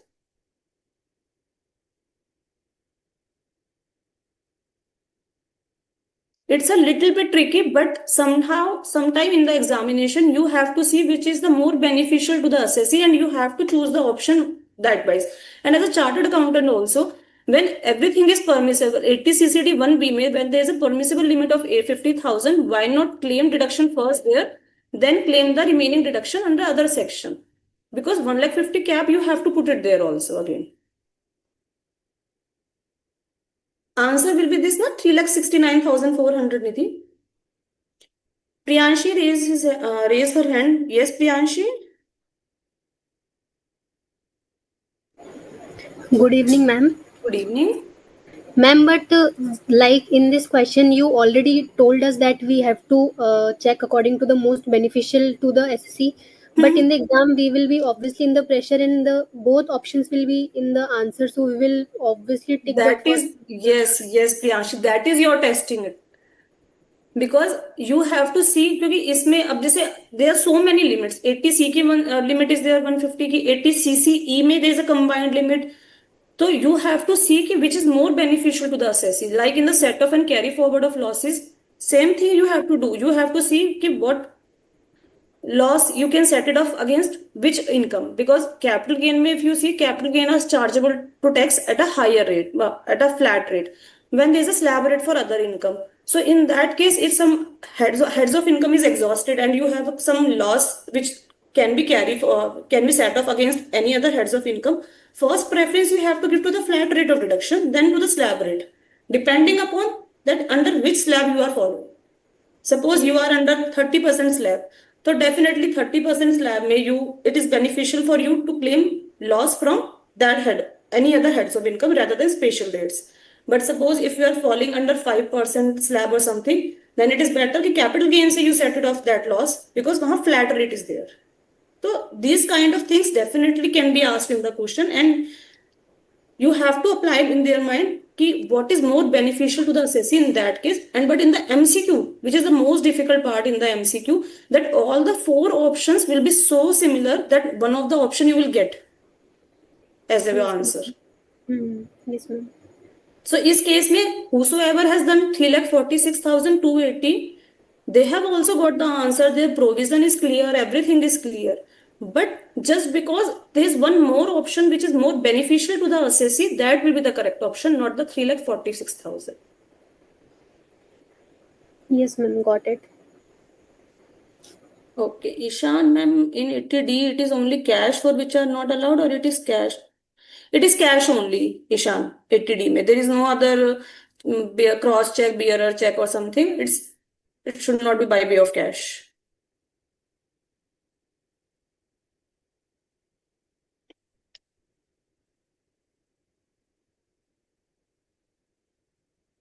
So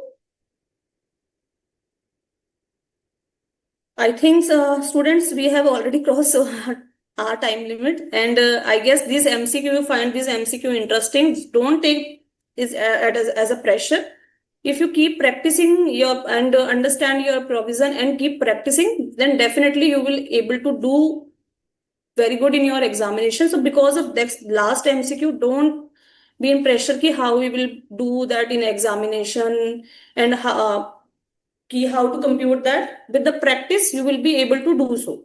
So there is no need to take the pressure. You are currently you are in the preparation stage. After that, when you learn, when you revise your concept, that will be automatically come.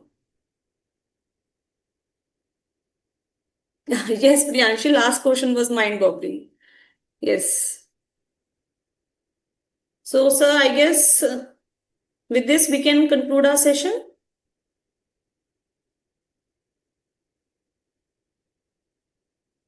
Yes, sir. Thank you, student. Thank you, sir.